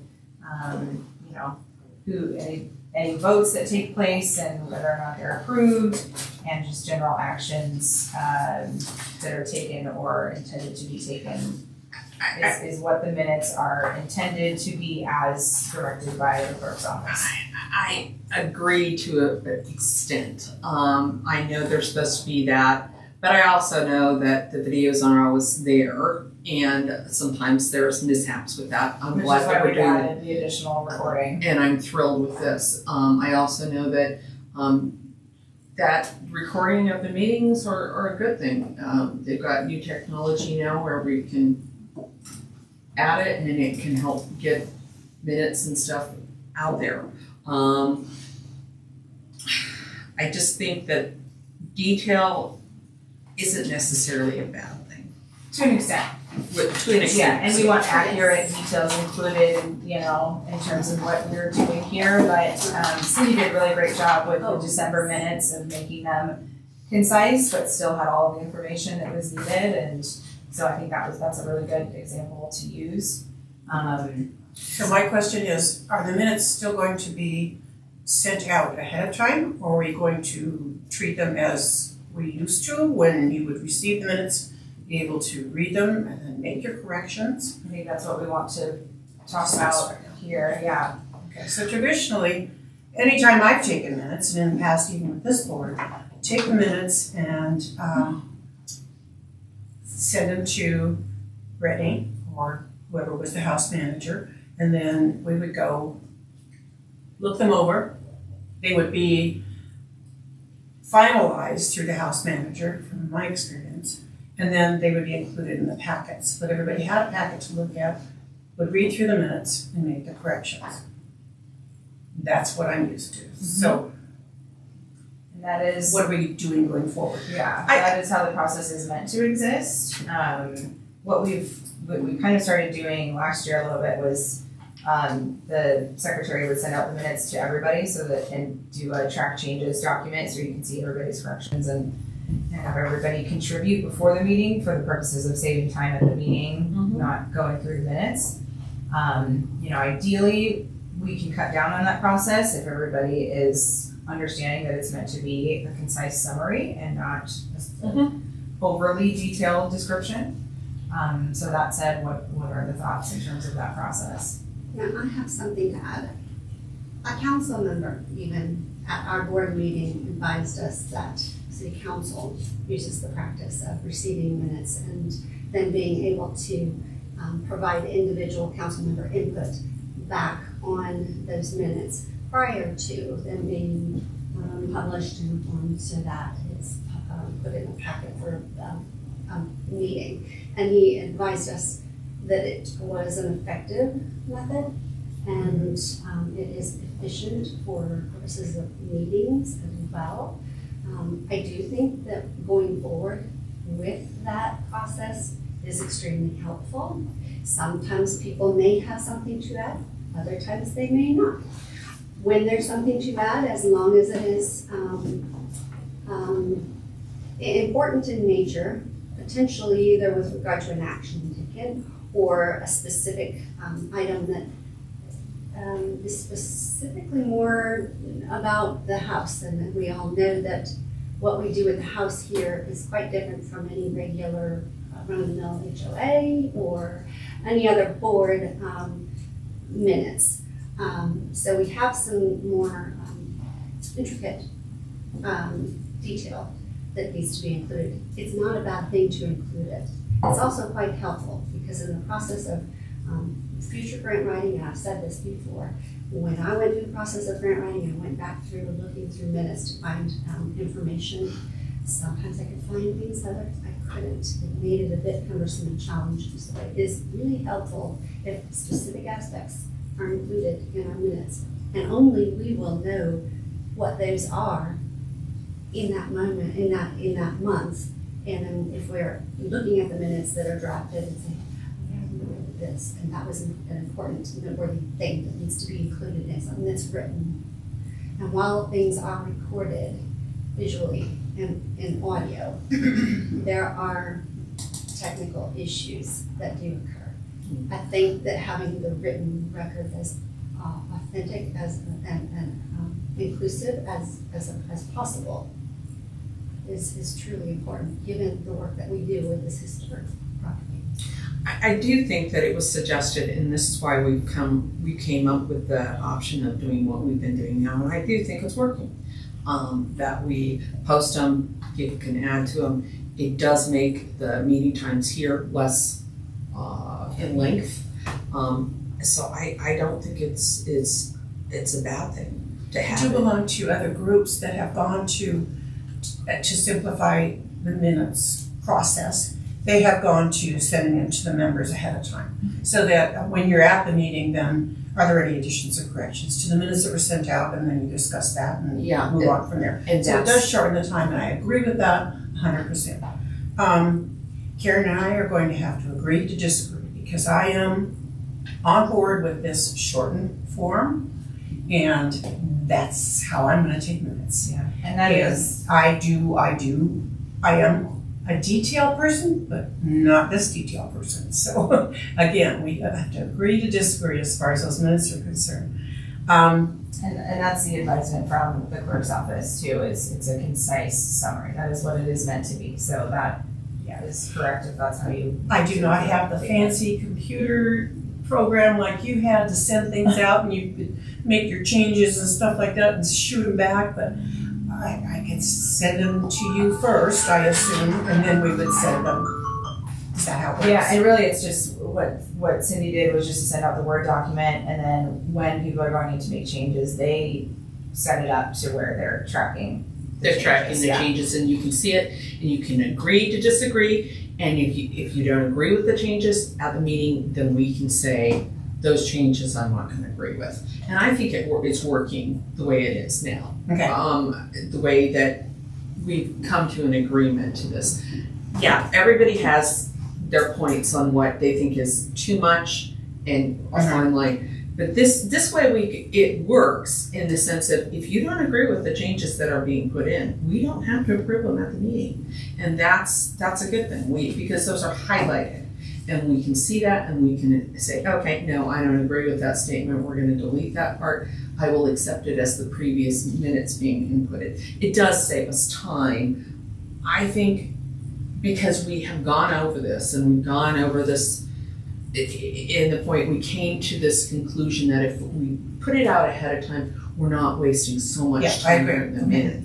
When does it need to be to you? What's the deadline?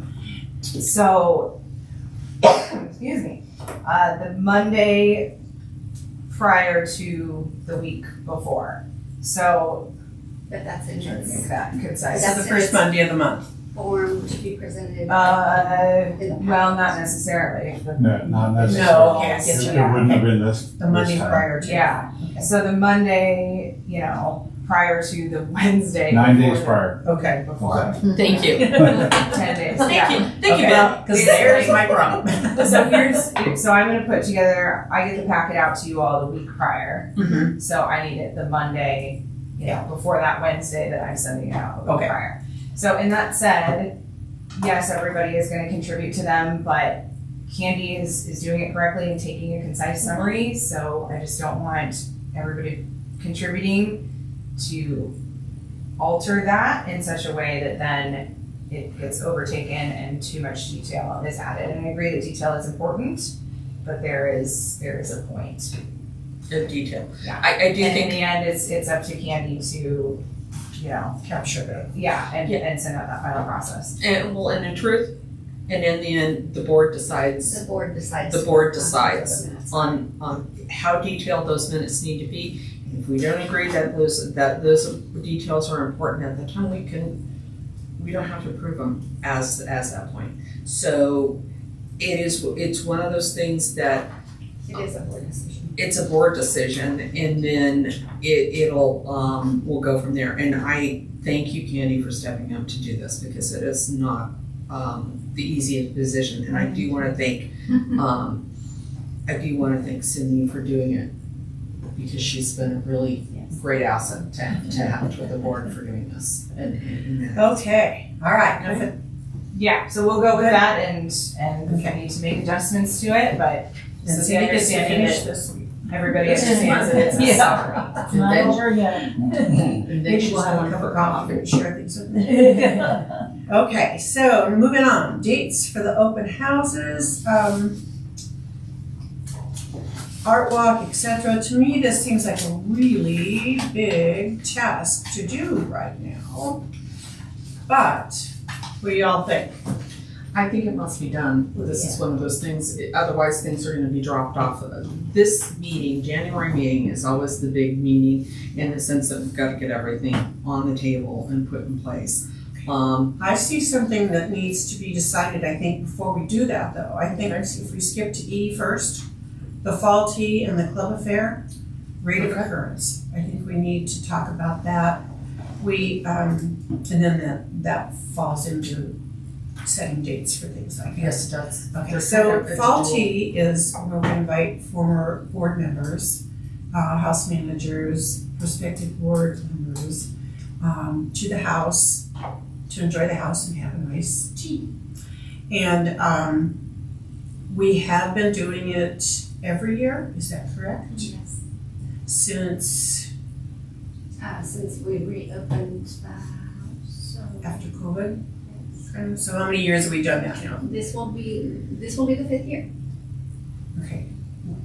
This year, if we This do it, year. it'll be the 5th year, This okay. year.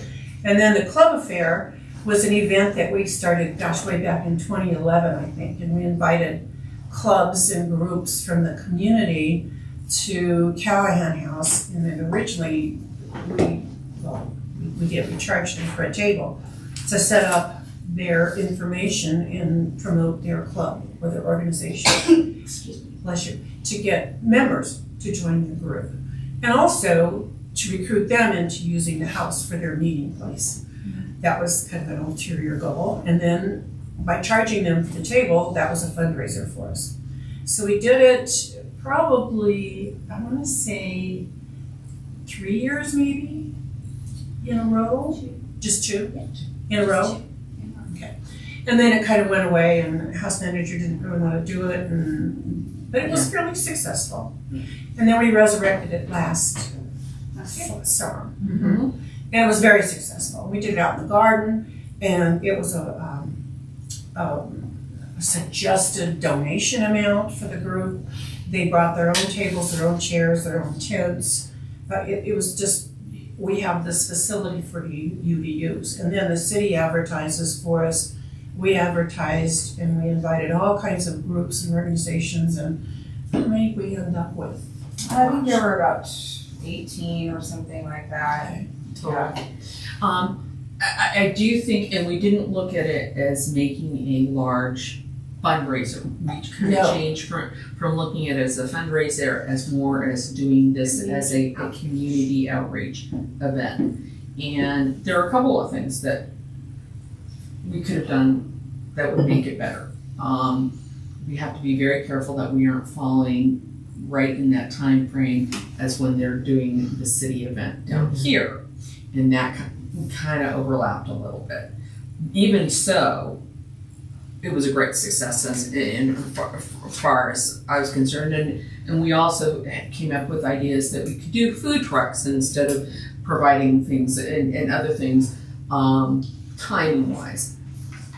I don't know that we need to do it on a yearly basis, but maybe every other year would be a suggestion. And or look at the timing on when it occurs, that we are not overlapping with unity in the community down on Main Street, because we have a lot of the same organizations. I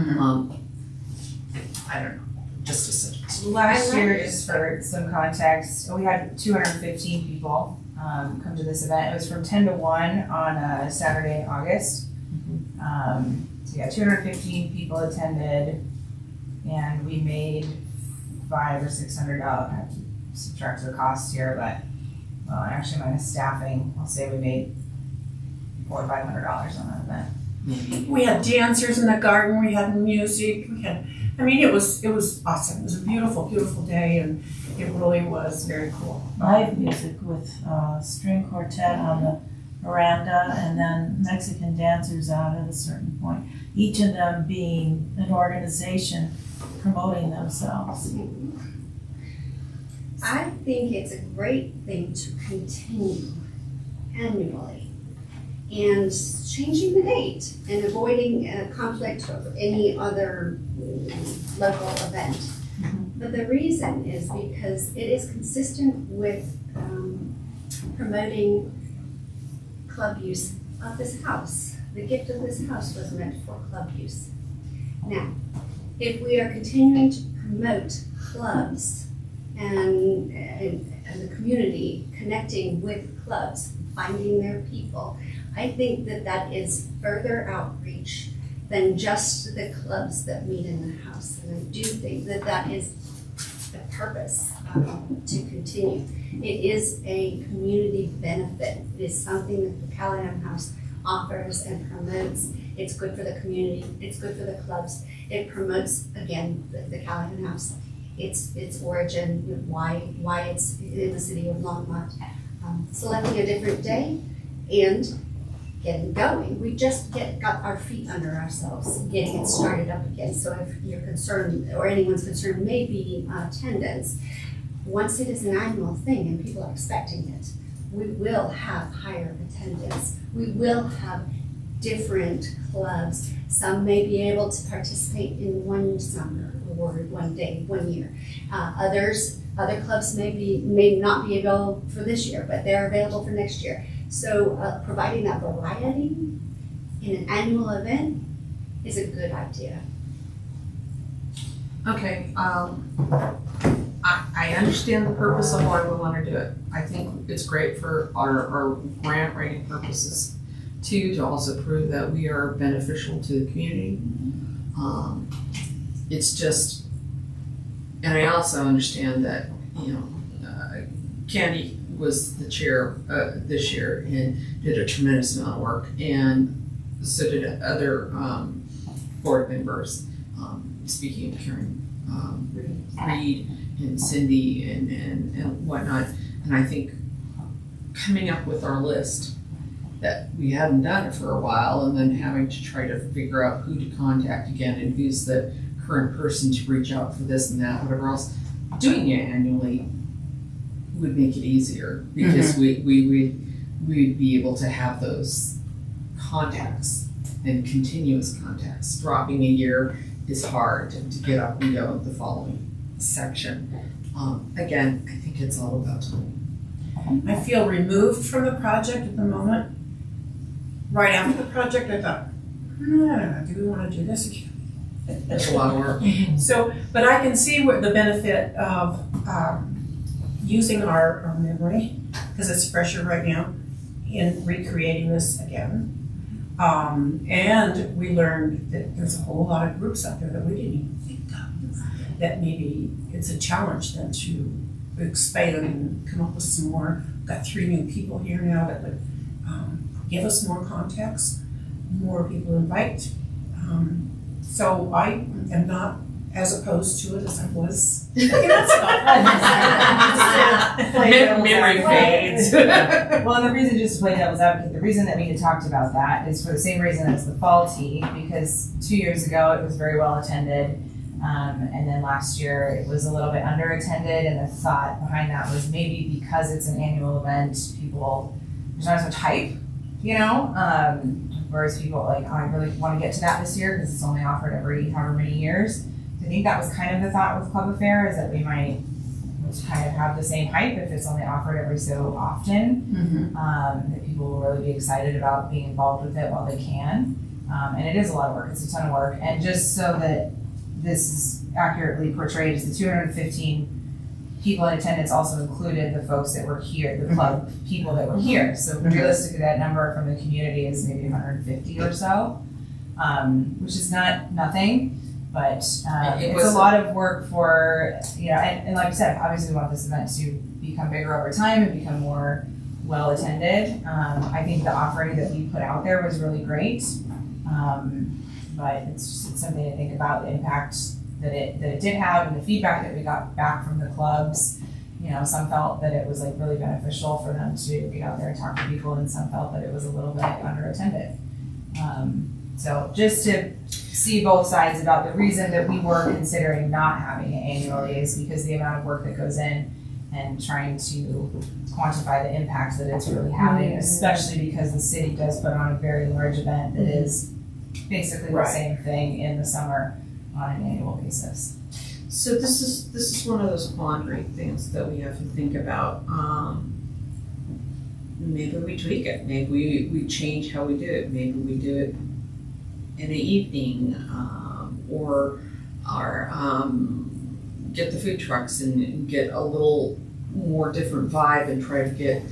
I think we tried to get the food trucks last year, and the reason that we couldn't is because they have a minimum, and so if you don't meet that minimum, then we're responsible for covering that, and there was no way we were going to meet that minimum. So signage is another factor we talked about, and attendance in any of the events. Yeah. Which I think has been addressed with the purchase of signs that are going to be hung on. Did we purchase a banner? The engagement ones are out there right now, although I think they need a little uptick after the storm, but yeah, the engagement ones are out there, and then it'll be kind of the same deal for the public event ones. Okay. I think if something becomes an annual event, it will grow in popularity. It will serve a greater number of the community. It could be the opposite And effect, it though, did where not. people feel like it's so accessible that they don't need to attend it regularly. But then again, you could say the same thing about art walks, and art walks are always well attended because people But like to Art go Walk down is an there. established event that the city has this major event in conjunction with that they kind of tack on to, so I think that's a difference. Well, So it could be the thought that we somehow tack on to unity in the community. Thank you, that's exactly where I was going with that. Is Instead of the doing our own event that is in competition with, maybe we do one in Select it continuation with, on the same day and work, yes, collaborate with them. Yeah. And just a thought. that's an option. When there are a lot of people downtown in this area anyway, and with not walking distance, maybe we do kind of tie it all in with the unity and the community event. Then my Put it on a suggestion, map with all the different, Yeah, like with Art Walk, we are a sponsor in that event, and so we're Right. listed as a location to visit, and you know. so that my might be suggestion better to would do be that. that we don't do Club Affair this year, and that we focus on attending the city's event and figure out with them how we can fit into it for the next year. And it's LDTA, I think. Are we losing Yeah, it's the our- downtown Yeah, development. which is which has a connection with the city too, but Yeah. but yeah. But are we losing, if we don't have a satellite event, I'll call it that, here with the unity community, are we losing our momentum in the contacts of the clubs and continuation? I don't think so, Based on- based on how many we got this year after it had been so long. But based on the fact that we did it 2 years in a row before, and the third year, we didn't want to do it. I think that was like you said, was because But that's- the that's- didn't want to. But The attendance the second year wasn't as good as it was the first year. The situation was different, the layout was different, how we presented it was different, but those were all indoor events. it was all indoor, yeah, and it just wasn't good to continue it. And keeping in mind too that like, if we do it in August again, or if it's in conjunction with Unity, the Art Walk is a set date, that's September 13th. So that's 2 big garden events, you know, somewhat back to back for us in our busiest months. It's a lot, and it's not undoable, obviously, we did it last year, but it's just something to consider also that we're gonna have another big event at Art Walk. But a few serves weeks later. different purposes, but serves different purposes. Of course, There is regarding clubs. I'm talking about the effort that goes into Art making Walk those is- events happen. Well, Is this a decision that needs to be made today?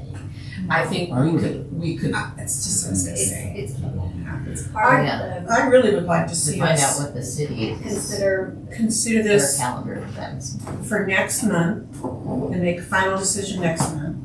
I really don't see us being able to sit down here now and plan all this calendar. I think we It's can too do the much. open house. Right. We should probably at least get the April open house on the books. To what? At least get the April open house on the books. I would say Okay. allow her to talk to like LDVA about what Bring that out might some look like, information. so that we can get back to it next month and Yeah. be a little bit more informed. And then, because this has been tied on the agenda with, the tea, yes, we have had a follow-up with the fall tea, but we also have board members that are passing away, but I have to And say other that we things also that have are members just- who wanted to be here but couldn't last year, because. weren't able to, and are then looking forward to this year. That is a reality. So, and the fall tea serves several purposes. It is the one time of the year that we get to speak with and have city council members here in the house to share with them in person the activities that the board has undergone through the whole year for the benefit of the house and the benefit of the city. It is the way that they can actually put their eyes on and be present in our work. It also acknowledges everything that we've done throughout the year. It also provides an opportunity to invite potential new members who may consider applying for the board to come and see what it is we've done over the course of the year. It is a multi-purpose. It serves many purposes to continue to have that as an annual event. And I don't know that we cancel it for this year. Here's my suggestion. I suggest that we look at having additional community members invited, yes. like the person that runs the LEA or the Yes. local area visitors association chairperson or along those lines. Maybe the historic preservation commission chair should also be invited to attendance to up our attendance and also really establish what we're trying to achieve. I move that we move forward with the fall team. All in favor? Aye. That we talk more about it this year and ways to expand it, because that was Yeah. also my concern last year is the exclusivity, and not Yeah. necessarily in a good way. And revamping what the purpose of that tea is and who should be included in that purpose. I think really for what we would like to achieve in our overall achievement, I think that we open it up and broaden not just past board members, which I have also stated that past board members are passing away. People have passed on, various people that have been part of the board, and memory is fading, but it's also important to include the ones that are currently here to be brought in to see what we're doing, and then we just, again. Yeah, I like it. Okay, so we need to set a date for the open house in April, is that what you said? Yeah, the last one was April 25th, a Thursday. And this year in 2024, we had done the open houses from 4:30 to 7:30. So I think we want to shorten those to 2 hours, but the question then is, what do we want those 2 hours to be? It's 5 to 7 or 4:30 to 6:30. Since it's not Thursday night, we want to give people time to get here after work. But usually the first hour is always the most popular, and we had started that at 4:30, so Who is invited to this open house? it's completely open to the public. Okay. So we Okay. do basically a quarterly open house. Okay. One in April is the spring Spring. open house. Another one in July for summer, and then we also have the fall open house is basically the Art Walk open house, which takes place in September, Okay. and that's in conjunction with the Firehouse Art Center, Art on Main. We do that in conjunction And with it's them not every just year. an open house, because what we do is we invite artists to be here in the home, and last year we also had them in the gardens, Yeah, which Art Walk we've is expanded a much on bigger how many event. more Okay. artists are coming. But the spring and summer open houses are just an open house. We sell some of the Callahan House, like artwork and merchandise. We have board members and staff throughout the house to share Do tours. history about the house. But otherwise, it's just kind of an open house. So that spring and summer, fall art walk is bigger. And then in December, we do the Santa open house, which is registration based because it's very popular. And then we do just a general open house where people can come see the holiday decor that's open to the public. So they're always open to the public. We mark them in all of the city's marketing avenues and try to get, and we also take cash donations at all of these events. Absolutely. Okay. So that's the purpose of them. So last year it was April 25th on a Thursday. So I would Do we say have we the go for that. city's calendar so that we 24. are making sure we're not selecting a day that would be in conflict? with not on me, but I don't think I think we need to be the city's doing any mindful of big events, not for the April one, for the holiday ones, we'll definitely wanna make sure that we have those at an appropriate time, with Longmont lights. So you're saying a Thursday though, right? It was, last year it was a Thursday on the 25th, Yeah, so this is so the this, 24th. so that would be the 24th this year. Assuming we want, and later in the month is better because hopefully the weather is a little better. So I would say April 24th, and then the question is, do we wanna do 4:30 to 6:30 or 5 to 7 for the time frame, since we're shortening it to 2 hours? Let's do the 4:30. Let's go check 5 to 7. I was actually gonna suggest It doesn't matter. 5 to 7 as well. Because it is a work day. It's a work day, and that's Yeah. always hard Yeah. for people to get. Yeah. Whereas Most in the people- winter, have it earlier, Yeah. 4:30, because it's Well, we dark. wanna keep Hasn't them before. consistent throughout the Oh. year too, so whatever we decide for this one will be the same for July, and the holiday decor. The other ones are a little bit different, because they're more involved. I personally think 5 to 7 is just more appropriate with people working and I don't care. schedules, Sounds good to me. schools and everything else. 5 to 7 is what I April would go. 24th, 5 to 7, are we good? Yeah, so I move we put it on the calendar from 5 to 7 on April 24th. Second. All in favor? Aye. Okay, 5 to 7, April 24th. Okay, so now, Should we plan the rest of the open Yes, houses, summer. or you just want to do that? We need to We select might have, summer. we are at yes, we are. almost 2.5 hours Yes, we right are. now. Yeah. So we can continue, but I'm I say anything on the You might wanna look calendar, at something we we save could wait until till next next month. Yeah, let's move Okay. this to. because that can be a major than. So items from staff, I'm not saying we have to. Yeah, the next one's not till July, so we've Yeah, got some well, I time. wanna make sure you guys are okay with it.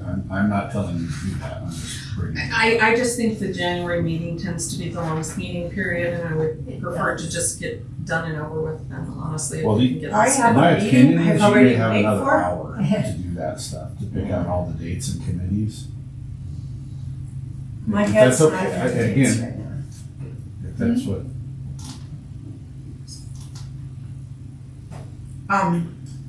Can I move ahead? I'm not, my head's not where it should be to put dates down for anything. Yeah, have everybody come with their calendar. Yeah, Yes. calendars, And I can suggestions. figure out, I can come Next with the month city's we'll- calendar also for next That month. will be helpful. Okay, So we're we will moving on to finalize items from our states. things and event dates next month. Items from staff. I was gonna talk about our change, so there's it's a large change, does not really have to do directly with recreation or Callahan House, but Parks is being recombined back with recreation, golf, museum and library. So it's been over 20 years. And so what's gonna happen is Jeff Reesner will continue to be the director over add in Parks into his thing, which includes Many open hats. space. Yeah, it's got a big deal to it. We are certainly optimistic because us in recreation have always believed that Parks and Recreation should be in the same department. And I have been highly discouraged at the way that has gone over the years, since Don Bessler left in '08. So I'm excited about this opportunity. I think it's really good. I think Jeff lends a more community view to things rather than a clinical view, which is a lot of where our parks have gone. So I think his influence will be a really good thing in that division. So that's it. Won't affect our stuff day to day, but I think it's a good thing. So I want He's to let not you guys know retiring that. anytime soon. He is retiring sometime soon.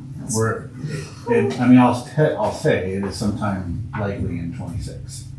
So What's his last name? Friesner, Friesner.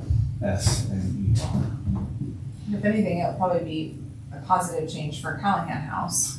Yeah, absolutely. And that's why I wanted to mention it to you Parks. guys because I feel like I'm not going to talk about next week or our meeting tomorrow, but over time, I'd like to see more of the idea of parks as an art form rather than a clinical discussion. So, anyway, let's get to it. Okay, thank you. Good luck with that. Items from the board. The manager's report is under items from staff. No, that's okay. In fact, when it's in here, I probably should just add it to the agenda because it's a lot of times we're like, oh yeah. So I'll do that moving forward.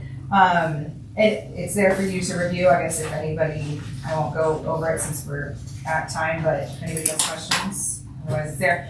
December financials will be included in the next meeting because since this has been created, I've since gotten those. But October and November are here, and for the new folks, this is a quarterly report that I put together just about what have we done this quarter, here are the financials from the quarter, usage of the house, and it's just kind of a snapshot overview of each quarter that will be included in the packet. So we'll see So next we month in can- April. We can do a deep dive next month.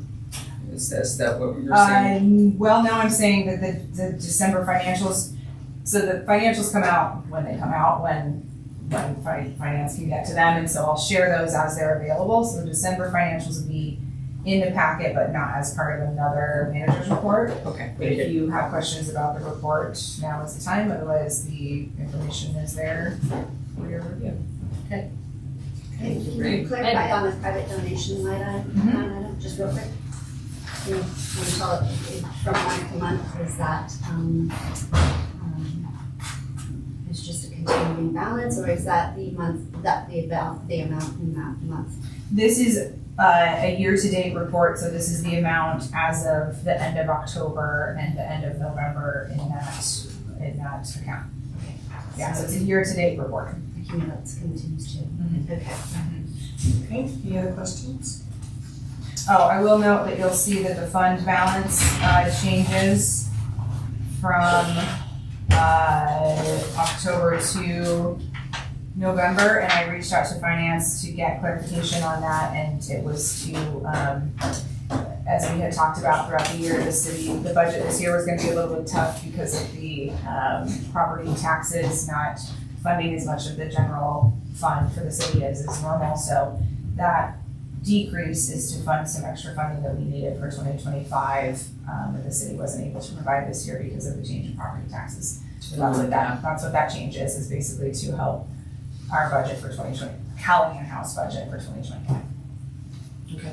So that was the only thing that might be of note in terms of the financials, and the rest is just kind of an overview of probably mostly things that you have been aware of over the past quarter.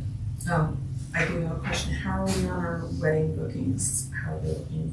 Yeah, we have 3 weddings booked so far this year, so a little less than I would like, but we still have some people that are inquiring for September and October, and I hope to get a couple more bookings.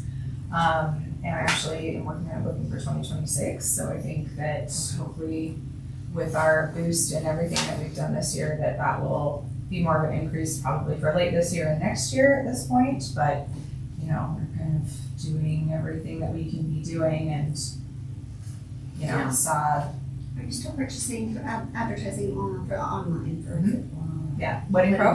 That's Wedding Wire and Wedding and the Knot are Wedding Pro, and that's our biggest avenue of inquiries and whatnot, and the biggest chunk of change that we spend in that specific type of marketing for weddings. So, and the way that, you know, because people get engaged a certain period of time out, and in 2023, there was really no marketing for that for half of the year. I think we're still kind of seeing some effects from that in this year. But we hope to see the boost from everything that we've done this past year in 2026. I am not surprised by the delay, but I had a question for you. Ideally, how many weddings would we like to see booked? I would like to see 3 or 4 a month every month from June through October, or at least through September. And we only have 3 So, at and this there are 3, yeah. So, yeah, it's definitely something we've talked about a lot, and it's been on our radar, and we're doing everything we can, but it's also just something that the wedding industry is seeing industry-wide. People are not having traditional weddings as much. The nice thing about Callahan House is it does cater to a smaller event. One thing that we did last year was to create the Sweet and Simple package for people that are looking for a smaller elopement style event. But yeah, our max capacity is 125 for weddings here at Callahan House. We mostly do them, they're in the garden basically, because the house, they can't accommodate that obviously. But so yeah, it's the whole industry, catering, coordinators, everybody is seeing a drop off. So not that that's a good thing, but it makes me feel a little bit better. It's not just us. So yeah, for whatever reason, that is something that's in other words, if we know anybody that needs a wedding place, we'll hurry up and get them engaged and book with people. Okay. And we have, you know, we've been, since we got back, we weren't on Wedding Pro for 6 months in 2023. So since we got back on that, obviously inquiries have increased and whatnot, and so it's just a matter of taking that time to transfer that into the time when people are getting married. Are those bookings that you do have directly correlated to those wedding? It depends. I have to look back at their initial inquiry and see where they came from. But Just we are also return on investment. right, and well, it's huge. I mean, the great majority of you can see in the report, the majority of our inquiries come from that platform. And what was the other thing I was gonna say? Oh, the city is also boosted, like we were on the front page of the recreation brochure. Callahan House was on the front page for weddings. and have a full page spread in the recreation brochure, which Saw goes that. up to 40,000 plus households. You're welcome. Yep. And so that was good, and I have actually seen, and the reason I know that that's working is because I'm getting direct emails, which means that someone went to our website, got the email, and then so that's from the city marketing, and seeing a boost in those, so that's good too. So we just redid all of our branding last year, we rebuilt our packages, we've done a lot to upgrade the facility and the offerings, and so we're doing everything we can, but it's just a tough time for weddings in general, but I think we'll see the benefits of everything that we've done in 2026. I just had a quick question. Yeah. Under these upcoming events, I noticed the category was private rental or programming. So if it's programming, is that something that the city has in the brochure and that they're just using the facility to do that? Depends, great question. So I'm considering programming things that Callahan House is putting on, or things that Recreation is putting on, and Callahan House is the venue. Okay. So the art classes, for example, are one of those that it was actually one of my colleagues in Recreation. She programs those and contracts them, and Callahan House just serves as the venue for that event. But yes, they are listed in the brochure under the Recreation. Well, it's all Recreation, but Yeah. those ones are not listed under the Callahan page. The Valentine's Day Tea is one that Callahan House puts on specifically, and this is our second annual. And it's been sold out for a little while now, so I'm excited about that. But that was listed on our page in the brochure. And then like the seniors engagement sessions are put on by Senior Center. So sometimes other Senior Center and Recreation are pretty much the two that put on programming where they use Callahan House, but it's their program. But it's still part of our upcoming events. Okay, so like this Valentine tea, you said it's sold out, but is that something that the board members, you've already taken care of who's volunteering for that? Because none of that was in the agenda. Right, no, it's But it's gonna be before the. it's staffed by us, It's staffed by by your Callahan part-time. House, Okay. by our staff, yeah. So yeah, we did the first one last year. You also did the And it was- murder mystery thing. and- Yeah, some programming that we established last year that we'll have on an annual basis that should be fun, and we hope to expand on. So the board member committees then would be for just like open houses and not for, And the regular That's open fine. houses don't require a committee, but like Art Walk definitely, and Club Affair, the Fall Tea, things like that would be committee Okay. work. I'm Yeah. trying to Good get it question. all Absolutely. organized there. Good question. We would not try to have, we would certainly not want to do recreation programming with your guys' help. I don't think that would be, that's not an ask we want to do. It'd be something we want to be able to take care of. And if we can't, we probably shouldn't be running it. So. Okay, we'll save the future agenda item. We're revising a new edition for the Callahan book. This is out of print, so this, Karen is working on possibly doing this, revising this. There is a copy of that for each of you in your binder, just so you have that piece of. And I did want to reiterate really quickly that, so part of the reason that we're gonna be revising that is we don't have the rights to that, and nor do we have the rights to the original video. That's one of the things that, Or the means to acquire them. that was another reason why we chose to do Right. the new video.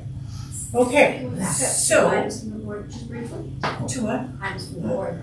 Okay, Just items from briefly, the I board. have one item to share. It's the copy of the ordinances, and I think the reason it came to mind is that in part of the questioning and interviewing, it was a matter of having seen the ordinances regarding the felony. So, there's one packet for each piece of paper and pass along. I didn't know that you put it in there, in member binders. It's not in there. And so now you have a copy of the ordinances, that, are just with respect to the Callahan House. So, Okay, I'll entertain a motion for adjournment. I move that we adjourn. I second that, it is 11:39. What? It is 11:39, I second the motion to Okay. adjourn. All right, all in favor? Aye. Thank you all.